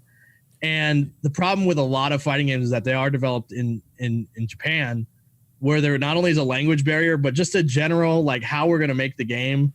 Yeah, they have a way different philosophy towards gaming than they do. And so, the anime games, which is games that are made by like Arc System Works, which are like Guilty Gear and Dragon Ball FighterZ, are famous for they patch something and it never makes sense. Like they buff the best characters and they nerf the lower characters. That's just kind of how they work, because what they see or what they care about isn't really, what the competitive community really cares about. So like with Street Fighter, which is like one of the biggest games, you get a lot of lip service about how like, oh, we're paying attention.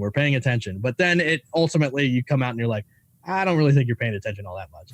Sometimes you do, and sometimes you don't. The other thing is it's a hard process balancing, because you only ultimately will have a really small sample size when you're making it. You might have your QA guys that can, might give you an opinion, and whether or not they actually play fighters competitively, who knows? So it's really ultimately up to like 1 or 2 people to balance the game. And that is so difficult when the game has to come out and we have to make some decisions here or there. Well, we just have to let this go and hope, pray nothing happens. But, it's harder. And NRS, to their credit, is getting a lot better at making those judgment calls. They have hired a few people there that were tournament players before that now work in QA, in design, have a little bit better interpretation of what might be good and what might not be good. And a lot of studios are starting to do that now, because they do care. I think they are starting to care about these competitive communities, and they're not so niche anymore that you can just kind of, before, you could say, well, only 200 people play this competitively. Why do we care when we could go after big whale? That was going to be my question. Is like, the Mortal Kombat to me on the surface just seems like a game that is just trying to appeal towards the people who want the fatalities, who want the great, and the actual competition and gameplay is really just secondary. It's more about how outlandish they can be in certain aspects of the gameplay to just draw in mass audience. And the couple thousand people who are competitive players, probably less of a concern. But you're saying that it's starting to be factored in more. Yeah, well, I think the problem is that nowadays, in the age of social media and forums being a big deal, is when people hear oh, Geras is a top tier character, that will be repeated even in casual circles, that he's really good and needs to be toned down. And so, like, I think they were starting to realize that the rhetoric carries over on the internet no matter what. So it might be best to start addressing like, well, maybe and also like, I think NetherRealm specifically didn't want the reputation of, well, we make games that have mass appeal, but they're kind of crappy, like to play. And I think they wanted to get away from that sort of that negative connotation. So the way to do that is to make, appeal to people who play the game seriously and can look at the flaws of it from a different perspective rather than the person who just wants to do fatalities, which is a valid customer. But, we also have this other side. And if the one side is good, then the other side will be good too. No one's going to complain. So, yeah, there is a lot of factors there. And like I said, it's probably not a high priority. I'm sure balance is like the last thing they do when they make these games. And honestly, that's probably why if there's any like busted character release, it's probably just because, hey, we didn't have the time. It wasn't considered a priority. Maybe we'll fix it later. Well, the shooter community has adopted the seasons model. Are they starting to pick that up at all in the fighter model, or is it still just it is what it is, and we'll handle it in the next rendition of the game? So that is starting to get popular. So Street Fighter V was ultimately made as sort of a game of service game. So when it came out, they specifically said we're going to patch in seasons. So there is quote unquote the season 2 DLC, which is like, there's 5 fighters in the season 2 pack, and there was going to be a balance patch when season 2 came out, and there's usually another one maybe 6 months later. So the way that usually has worked is that they'll go through a whole like March to December where that's the Capcom Pro Tour. So that's like the big money, tournament series and stuff like that. That'll go from like March to December, and they try not to do that many changes in between there. They may roll out the characters of the season, but they try not to do balance patches all that often. And then at Capcom Cup, they would either announce like, here's the new season coming out. Here's the new DLC characters. That's been the model they've done for a while. With the season, quote unquote, season 4, they have not been they haven't really announced any characters. They announced one that came out last December. So they haven't really been moving. Capcom with Street Fighter has done that, but I would say most is they release a DLC character, and then when they release a DLC character, they will sneak in balance changes. That's usually how it works. 9 times out of 10, that's what they do. If they can do a big balance patch later on down the road, they'll do it. But most of the time, these developers are small. They can't probably afford to do multiple patches all the time. So instead, what they'll do is maybe make one every year or 6 months and hope that works out. And other than that, just kind of move on. Well, you talk about the community being small, and that's kind of drives maybe why they're not taking such drastic efforts towards balancing it, because the community is small. Other than like MK11, which had a massive campaign on social media, on everything. Oh yeah, everybody knew MK11 was coming out, whether you pay attention to it or not. But all these other ones, right? When you talk about Street Fighter V and everything else, really they're just kind of silently hit the community. Do you feel that the fighting games are kind of held back a little bit by that underrepresentation or the massive appeal not being there compared to like the shooters? Well, so Mortal Kombat is, I would say Mortal Kombat is by all accounts a AAA game, and has AAA numbers for the most part. Most NetherRealm games are, because they are, NetherRealm is lucky to have very deep pockets, being, a Warner Brothers company and having the big budget to do. I mean, if you look at the graphics of MK11, they are nuts. The faces look extremely realistic. The blood is Injustice was received very well and was successful. Yeah, and so the other games, because they are more niche, they also, the other problem is those games aren't very friendly to someone who is one and done buyer. If you were to buy Street Fighter V at release, you'd have been like, "What the fuck is this?" Because that game was a disaster when it came out. The game's economy didn't work. The online was real bad. And I would think ultimately what's held back fighting games for the most part is how bad the netcode of those games are. Mortal Kombat is by and far the best netcode you could ever want. But that's because they spent, and there was a recent, not a TED Talk, but a game developers conference chat that you can look up where they talked about what it took, because they used to have the worst online ever. Like Injustice and MK9 Injustice 1 had the worst online. Like you could not play it online. It was so bad. And they spent millions of dollars to fix it, and it's now the best. The problem is that those games, just like Street Fighter V's netcode, is just poor. It just doesn't play very well online. And I think when the game isn't fun to play online, that is a huge. You could jump into any random Overwatch game with a team of players and be carried to having a fun game. You could do that with Halo back in the day. You could do that with Counter-Strike now or Call of Duty. But with a fighting game where you're on your own, you get your ass kicked in terrible ping, and you can barely tell what's happening because it's delay-based netcode, and moves just happen to you and you die. There is no feedback on how you did, what you could have done better. You're not even really sure what makes your character any good. And it's just you'd go, well, why would I play this? I'm moving on. Yeah. I'm gonna go back to Overwatch. It's easier to get a game in and have some fun. And so I think the problem is that fighters haven't really breached the level of how do we retain the customer? We can probably just on name brand alone, like Street Fighter, Mortal Kombat, Tekken, we can get their first initial sale. How do we keep them playing the game? And I think to me, the next thing you need to go to is just making things more like rewards, even when you lose. Like, Call of Duty, when they had the prestige system and all that stuff, the perks, that was the genius way of like, even I don't even like first person shooters that much. I would play Call of Duty just to get, the achievement locks and the rank up and all that stuff. And fighters just haven't really done that or really explored that in a way that I think is going to benefit someone who just plays on their own, maybe can't afford to go to their local community to play with other people. So they have to play online, but you're greeted by a bad online and no real retention, while you're playing. It's not like you get, we unlocked something because even though I lost, I unlocked something, or the game tells me like I have a kill death ratio in Call of Duty, or I can look up my stats to see how good my accuracy. In fighters, it's not like you can look up and go, well, I missed this many anti-air moves. I don't think there's a clear way to know how to get better. And that's the problem, is nobody knows. Like, it's very esoteric for me to describe, okay, what is good in a fighting game? Like, I'd have to go into all this explanation. Whereas you could communicate that, I think. Yeah, you could just pull up stats, actual number stats. Oh, this is how many times my guard was broken by a low move or an overhead move or something like that. I think if people could see those stats and look at and go, oh, well, I need to avoid this move, I need to avoid that move, they could understand. How many times you were hit by a certain move? How many times I fell onto a projectile? Those kind of things would help people get better. Because I truly believe anybody could play a fighting game if they knew what they were, what to look for. But not on your guys' level. So like, there's like, I like fighting games, but I will never claim to be good at them. And it is because it's such a one-on-one.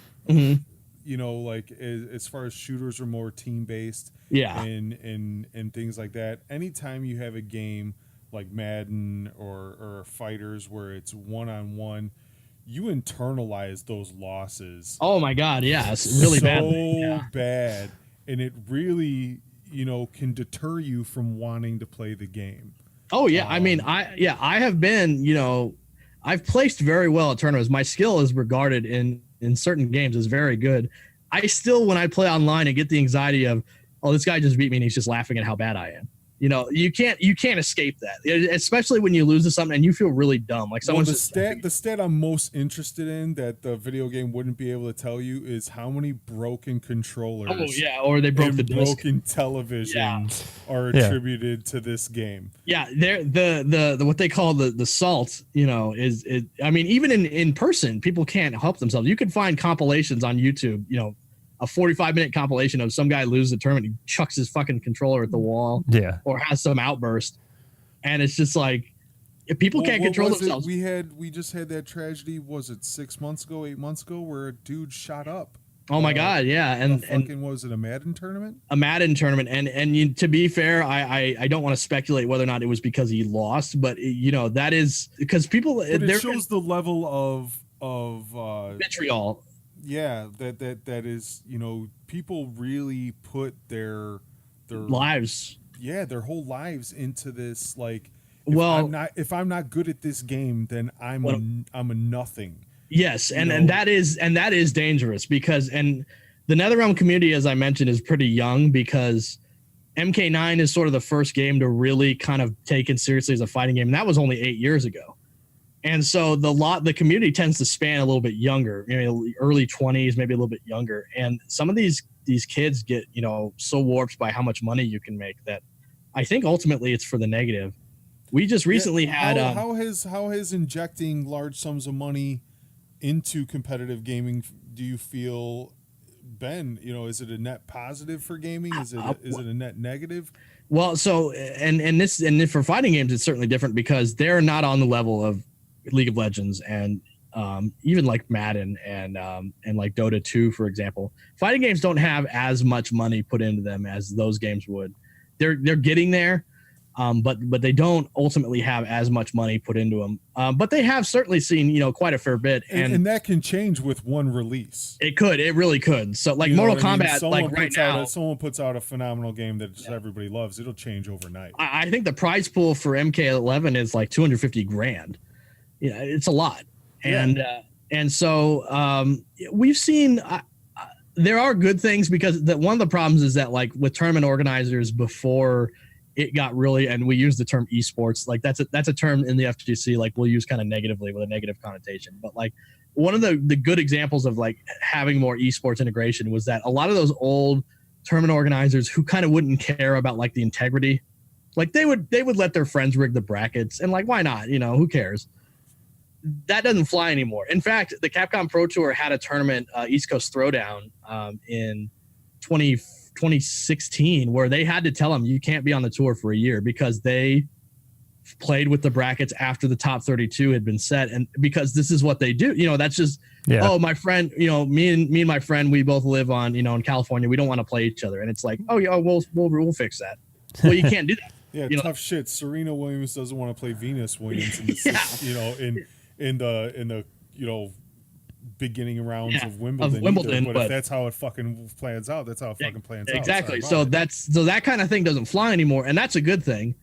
But I think one of the net negatives is that sometimes when you want to accept corporate money, you play by their rules, and you have to accept some people who ultimately I wouldn't want to have any relation. Like, I would hope no one wants to have a relationship with them, but because they have money, people will listen to them.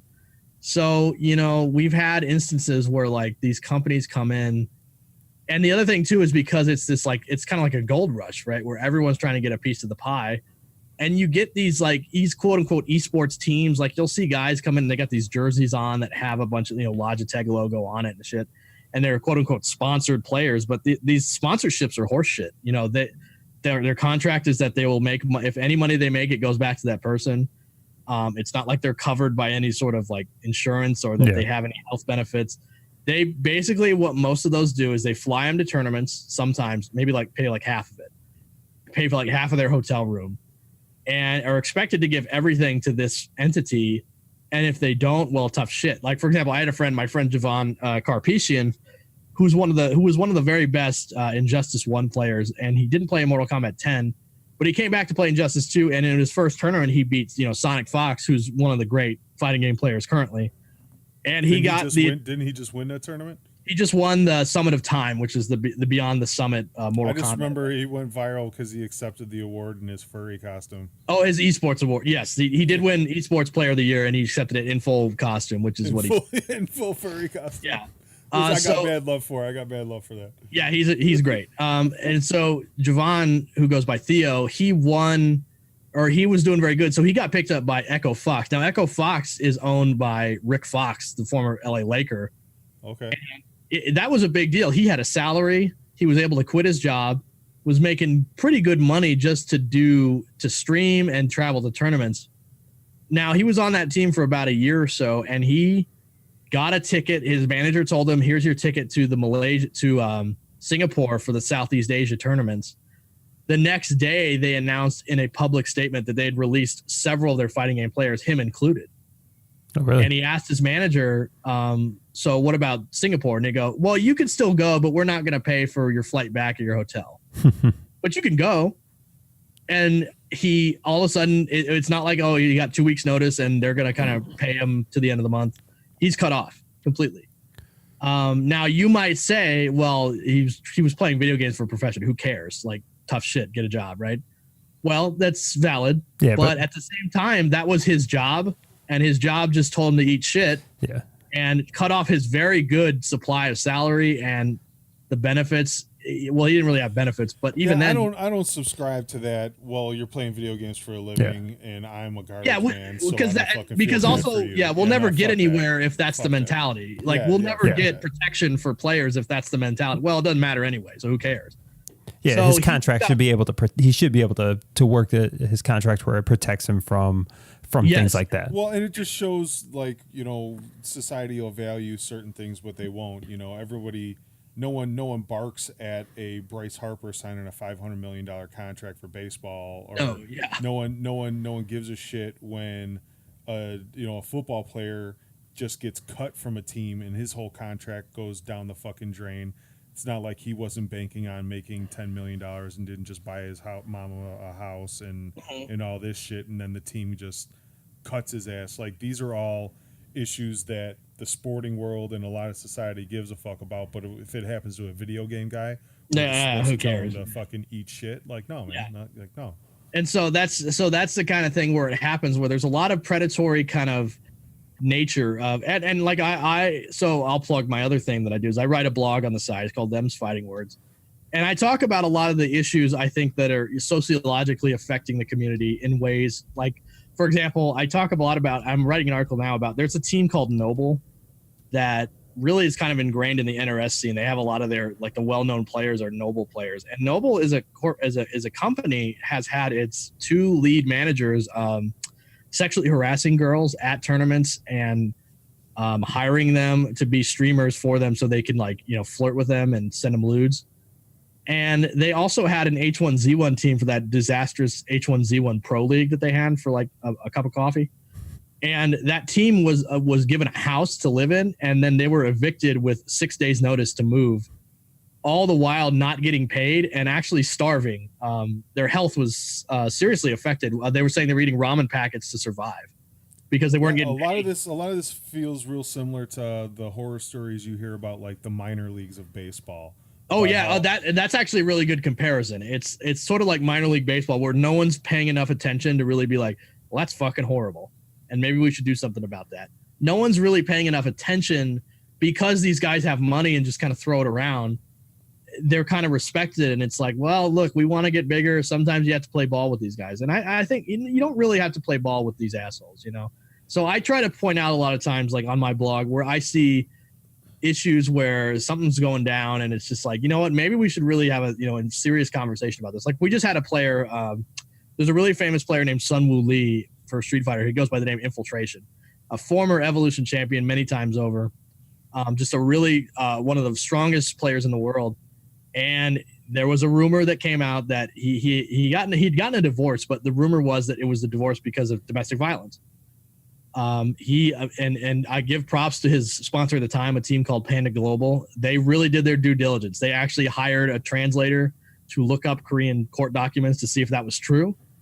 And they're ultimately, it took a little while, but they pulled him off competing from any time until the investigation was done, which is, again, in any sport, I dare you to say someone's under investigation for domestic violence and isn't playing, is suspended for 1 game or whatever, But they took a look, and you know what? It turns out that when he got divorced, it was an ugly divorce. Both sides said a lot of nasty things, but the reality was they had an altercation. He put his hands on her enough to hurt her, give her bruises and hurt her wrist. And Panda Global made the decision that we will release you. And Capcom made the decision, you're not going to play in this tournament for a year. You're banned for a year.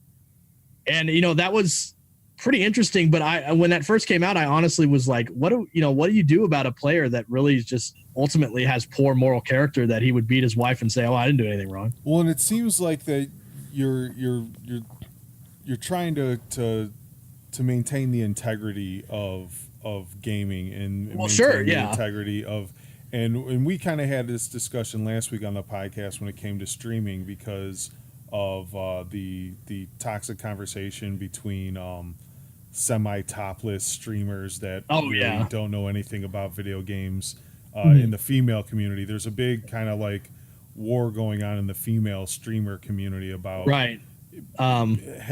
integrity of being a real gamer, actually knowing, and being able to play the games, or just being a Instagram model who can afford a PlayStation and now wants, to make an money. Influencer, Ed. Yeah. So I'm assuming that integrity is now becoming a bigger issue in gaming as a whole. So integrity is a decent way to put it. I definitely think that players should be held to standards.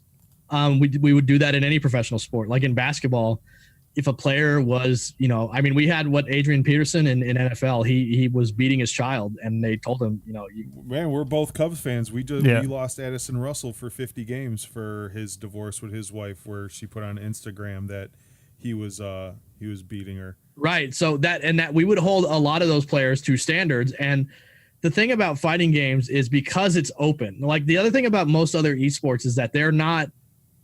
Counter-Strike, you would qualify to a big event through smaller events, but it's not open to the public most of the time. Every big fighting game event is completely 100% open to the public to play. So the spaces that you interact with at tournaments is a lot bigger and more diverse for fighting games than it is for any other genre, I would argue.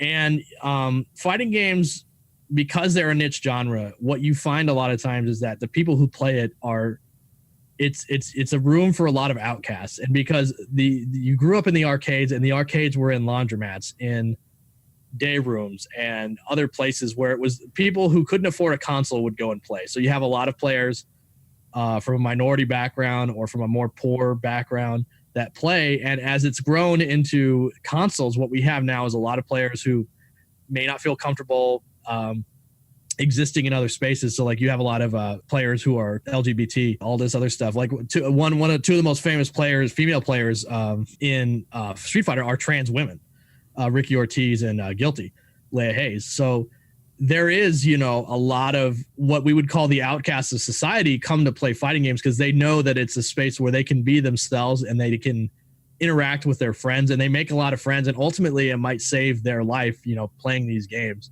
So to me, I think it's important when we talk about who's getting rewarded and who we let into this space. Well, do they hate gay people?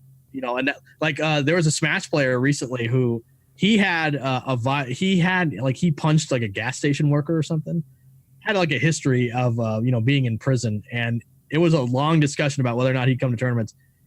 They eventually decided, yeah, he could come to tournaments, it's fine. Then he on Twitter was just like, look, to be honest, if you're gay, just kind of stay away from me. Like, I'm not about that life. And I just really don't. I would appreciate it. Like, just you guys need to go away.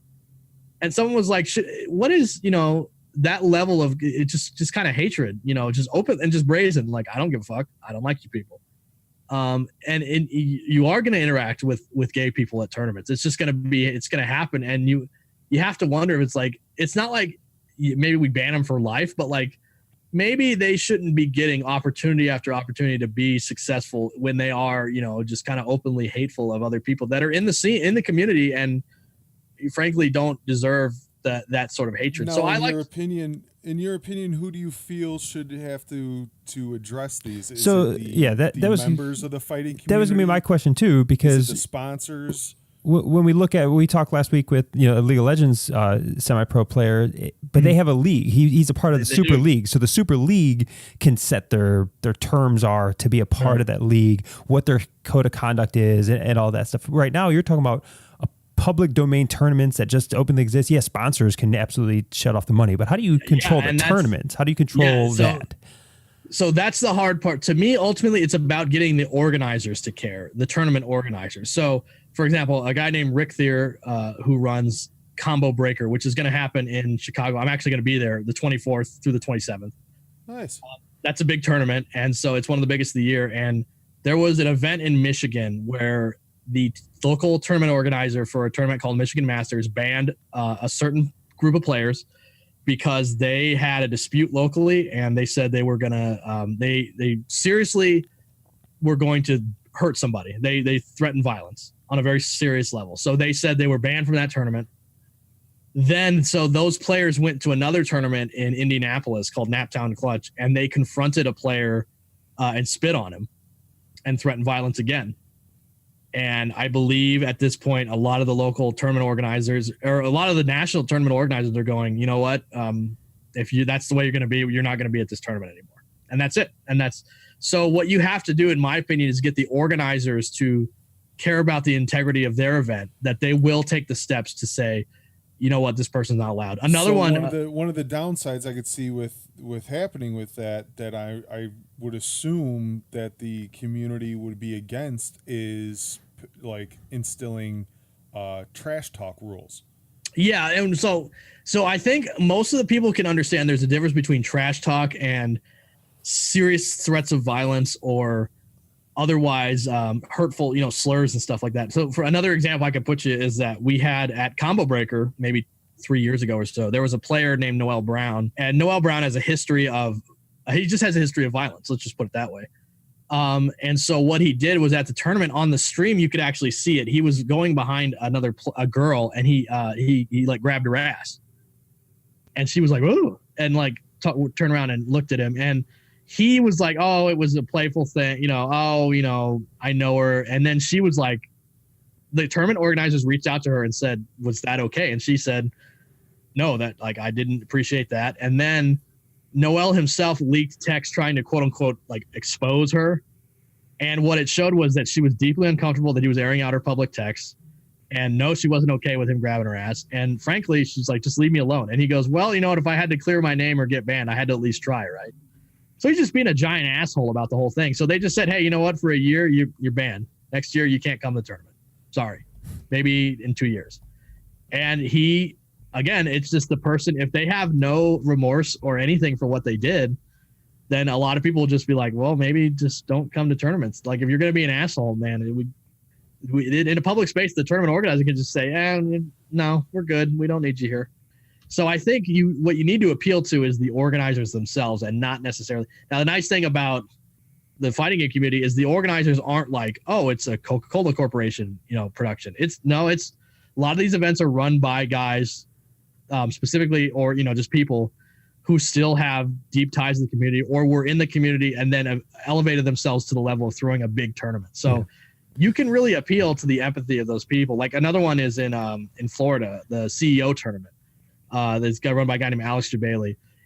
While I have a lot of problems with him, I will give him credit that there was a guy who said that I would go to a tournament and shoot up a bunch of NES players in Smash Brothers if I could. And he was like, "You know what, buddy? I'm going to refund you and you can come to my tournament next year. But I think for now, especially it was like right after the Madden shooting happened. And he was just like, "You know what? Fuck that. If you're going to joke about something like that, I don't care for that." And he refunded him and said, "You can come next year, but no, you're not coming." And anybody who jokes about, like shooting and stuff like that, they'll just instantly go, "Nope, we'll refund you. You're not allowed to come." So I think that's good. I think sometimes you do need that level of,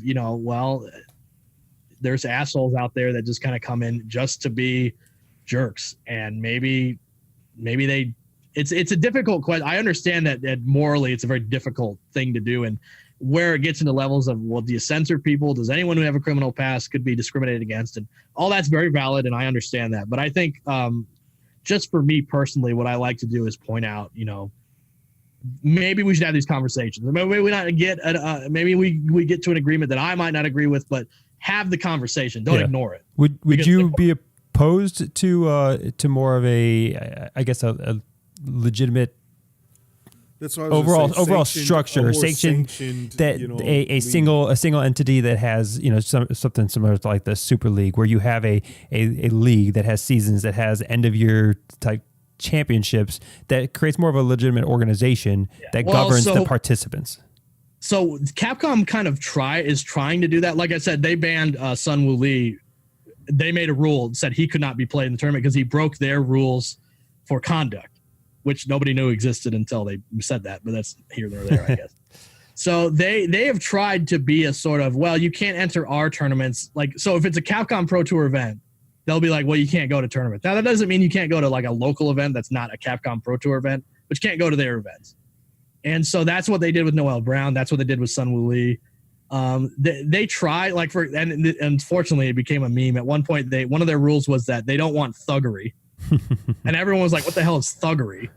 And they implied, but what it is like in fighting games, what's very popular is in the front row of like any tournament, you'll see a lot of people just kind of openly gambling, handshake deals, who's going to win, shake the hands, exchange money afterwards. It's a very popular who's got this. There's always a person hollering in the front row. I never even thought about the gambling aspect to it. Oh, hella gambling. There is hella gambling. Matches and stuff like that. Like, definitely. And money matches are a big deal too. Money matches are a huge deal in the community where it's like, oh, someone's going to pay for $50. Like, oh, we got to watch this. Like, that's going to be heated. I just picture like this, like, cockfighting room in the back, dimly That- lit. Everybody's smoking. A bunch of Asians. Yes. smoking. That is absolutely the atmosphere.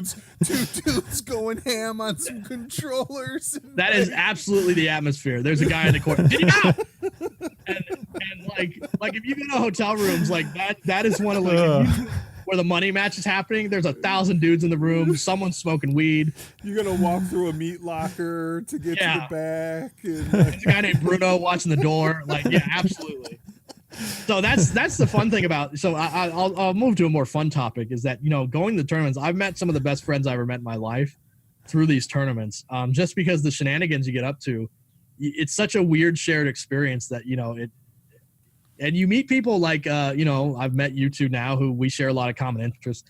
I met a lot of people who I shared common interests with that I wasn't, I would not have met in my normal everyday life because, we all, we're, like I said, outcasts in the sense of like, we like kind of weird shit. And that's where you meet a lot of people in the fighting game community. So I've always felt I've been blessed to be in this community and meet people.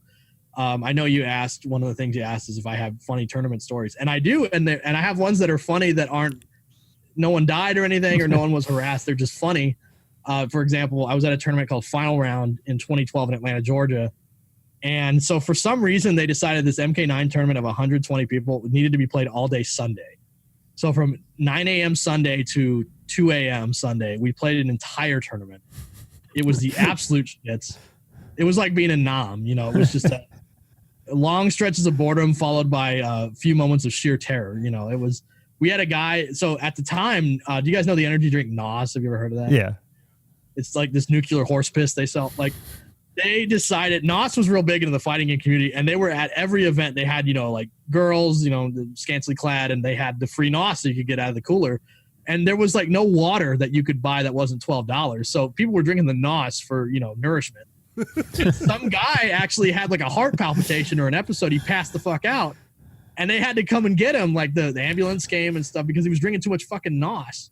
Yeah, you're not a professional gamer unless you're trying to rot your stomach lining with some Monster, kind of crazy colored drink. So another thing that in that tournament there was just the NRS scene is also like the outcast of outcasts. Like you get some wacky characters in there. So I was playing a guy in tournament. His name was Pimp Ouija, like Luigi but pimp in front of him.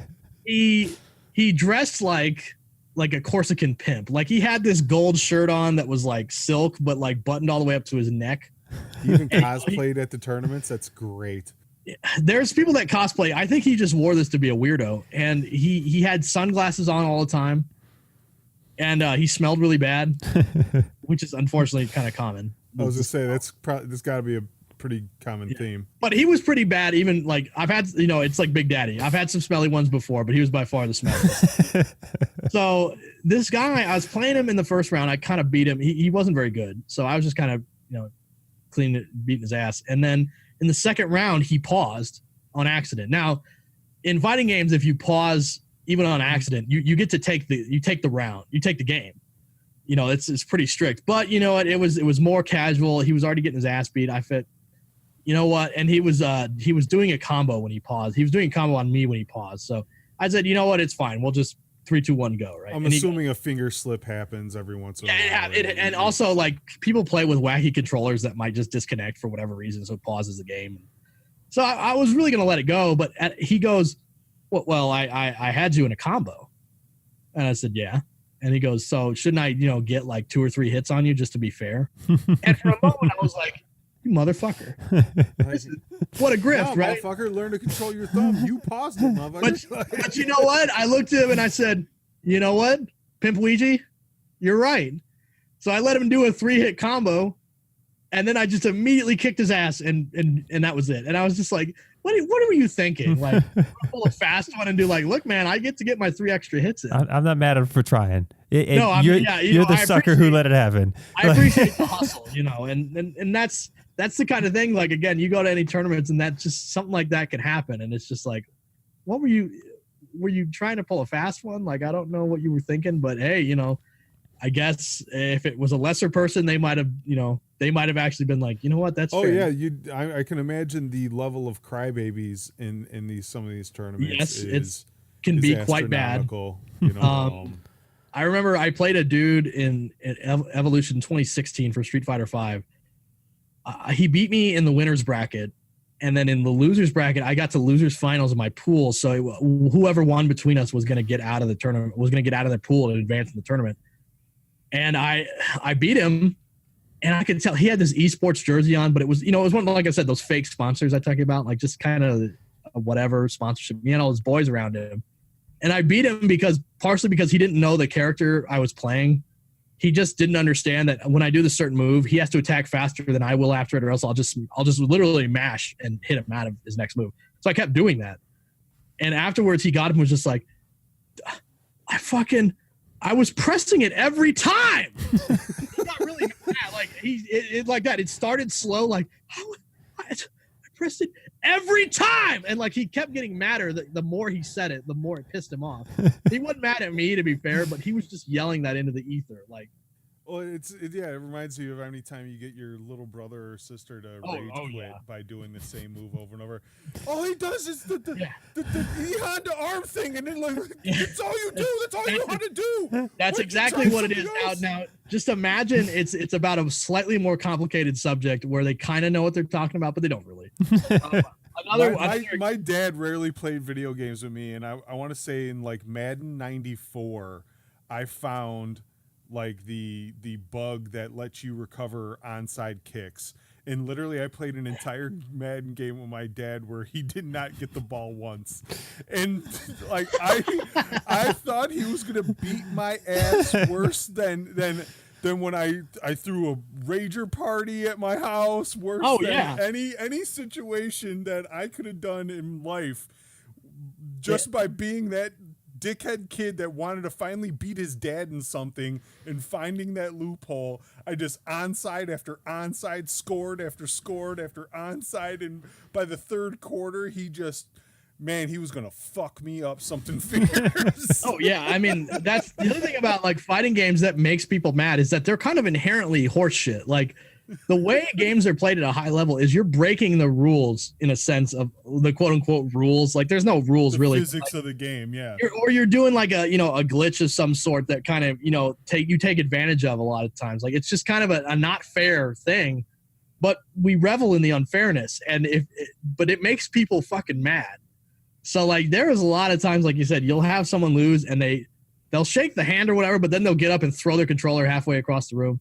Like they'll be cordial for a second and then go, nope, fuck this. I throw my controller. I imagine walking through the parking lot after these tournaments, you just see joystick pieces and X buttons scattered through the fucking parking lot. Like even just walking through. So like most tournaments take place in like a hotel ballroom. Just walking through the ballroom, you'll see just pockets of people like their hands are in their face in their hands, sitting down, just crying in the corner. Like people get real, like they'll cry and like, you feel bad, but at the same time, it's just like, that's the human element of it. Like we care so much. Like it. So that's it's like, that's part of the fun. You gotta kind of look at it in like a Buddhist way. You can't know true happiness if you don't know suffering.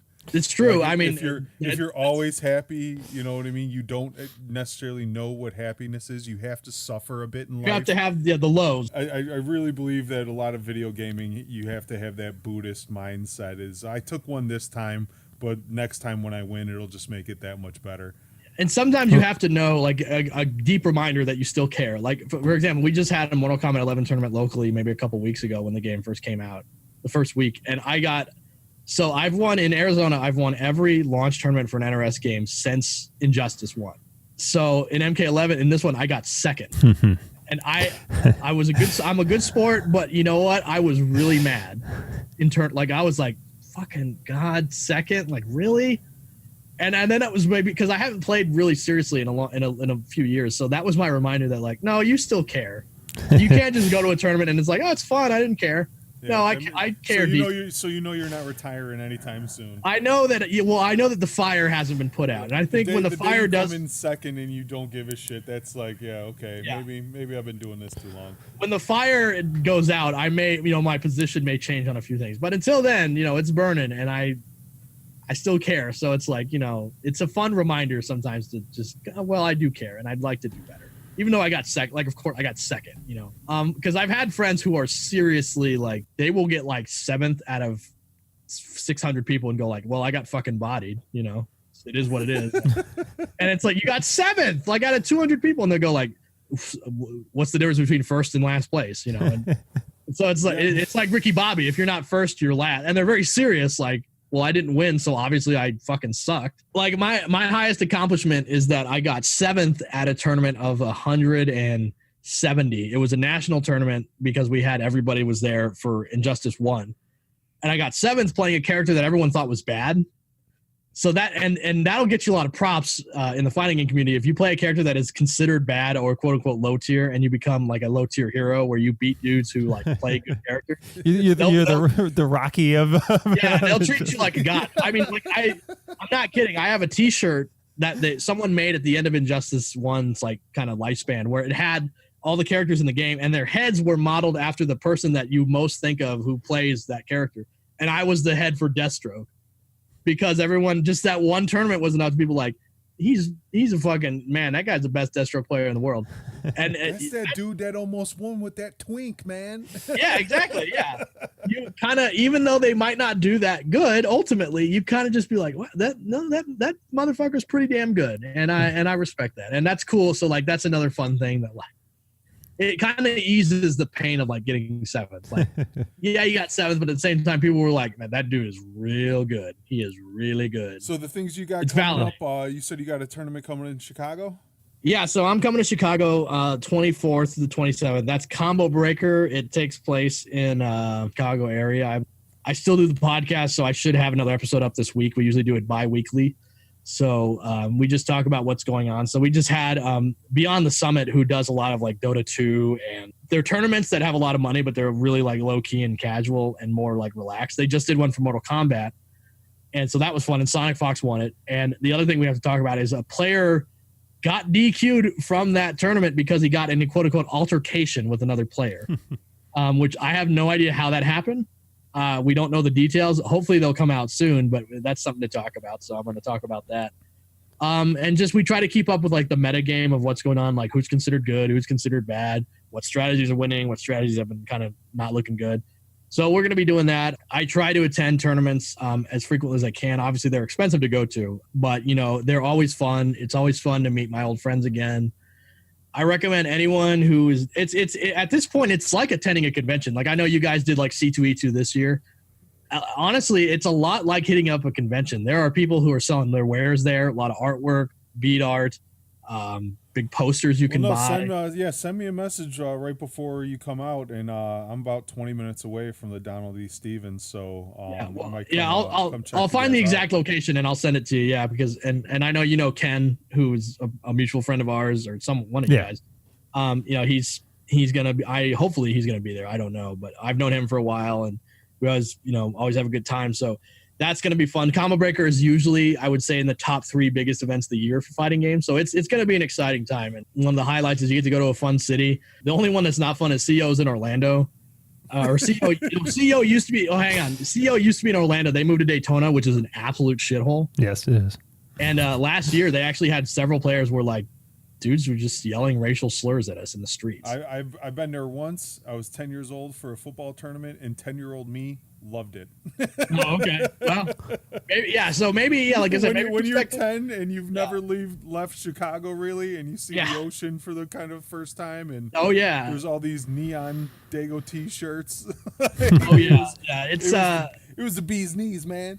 Right, exactly. Or Evo takes place in Vegas, and they're a lot better at where they're at now. It used to be off strip, now it's like at Mandalay Bay, so it's like you get to a lot better, at being in a place where you can go out and have fun. And so tournaments are always, it's not just the tournament. You can always go and have fun, either chatting up people or finding art to buy, or hell, even like famous like voice actors will come out to tournaments. Street Fighter V has a character named G, and it's voiced by this dude. He was at Evolution dressed as G, doing his voice.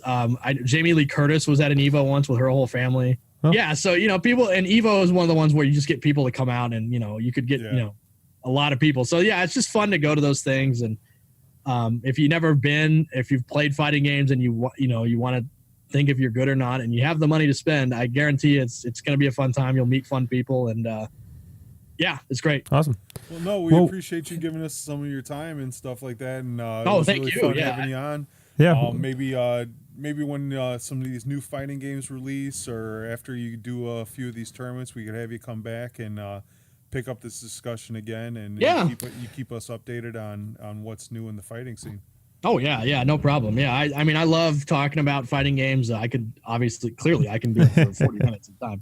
So yeah, I definitely, I love doing it. I wouldn't do it if I didn't love it. So even though I might have a lot of criticisms, might have a lot of complaints, I ultimately do it because I care. So anytime anyone, any podcast out there that you want to chat fighters or how it works, I'm your guy. So. And awesome. then one last time before we sign off, let everybody know, it'll be in the show notes, but for anybody listening, your final promotions, where they can find you at, your Twitter handles, anything like that. Absolutely. So I'm at Twitter at King Hippo 42. That's mainly my central hub of where I promote all the things that I do. So if you follow me on there, you'll get a pretty good update on what I'm up to. Lot of Sailor Moon retweets. That's just my bag, so. Sorry if it bugs you, but and then I also run my podcast is the Slips and Hippo Show. It's available on iTunes, Stitcher, Spotify, Google Play, all that good stuff, or your podcast app of choice through a Podbean RSS feed. So you can listen to it pretty much any way you want. We're about 13, 14 episodes deep at this point, so we're picking up a little bit of steam. So hopefully, we continue our momentum there. My writing is at themsfightingwords.wordpress.com, where you can find me writing about, fighting game topics and things like that. I usually have at least an article a month, maybe two. They're usually very long, so I apologize for the length ahead of time. And I also have a Medium account. I don't use it as often, but if I want to talk about media that's not directly related to fighting games, I use that account. So I've done one about, I talked about Thanos and Infinity War. I've talked about, a game that's very important to me called Persona 4. I've done a few articles like that. So sometimes I update that one. That was not as frequent, but they're all updated through my Twitter. So again, at King Hippo 42, you're going to find everything I'm up to. All right. Well, Tanner, again, thanks for your time. We appreciate the conversation. It's awesome what you're doing for the community. Again, that's what we're trying to do with our podcast and website as well. Absolutely. So keep growing your audience, growing your community, and representing the fighting game community well. Yeah, thank you so much. For those of you listening, I appreciate it and thank you for listening to episode 8. We always want to keep these conversations going, so engage with us on Facebook group that you can find us at thenerdcantina.com/community, or just search for the Nerd Cantina in Facebook and request to join. We're continuing conversations, having debates, and sharing articles that are meaningful to us nerds. Subscribe, like us on whatever podcast player you're listening to, and ratings and reviews on iTunes are always helpful. Also, we always post these up on YouTube. You can find our raw audio with some illustrations to coincide with the podcast on YouTube. So you can pound that subscribe button, leave us some comments, and like the comments there also. In any case, we appreciate your support and appreciate you taking out the time. Let us be a part of your lives. Goodbye, nerds.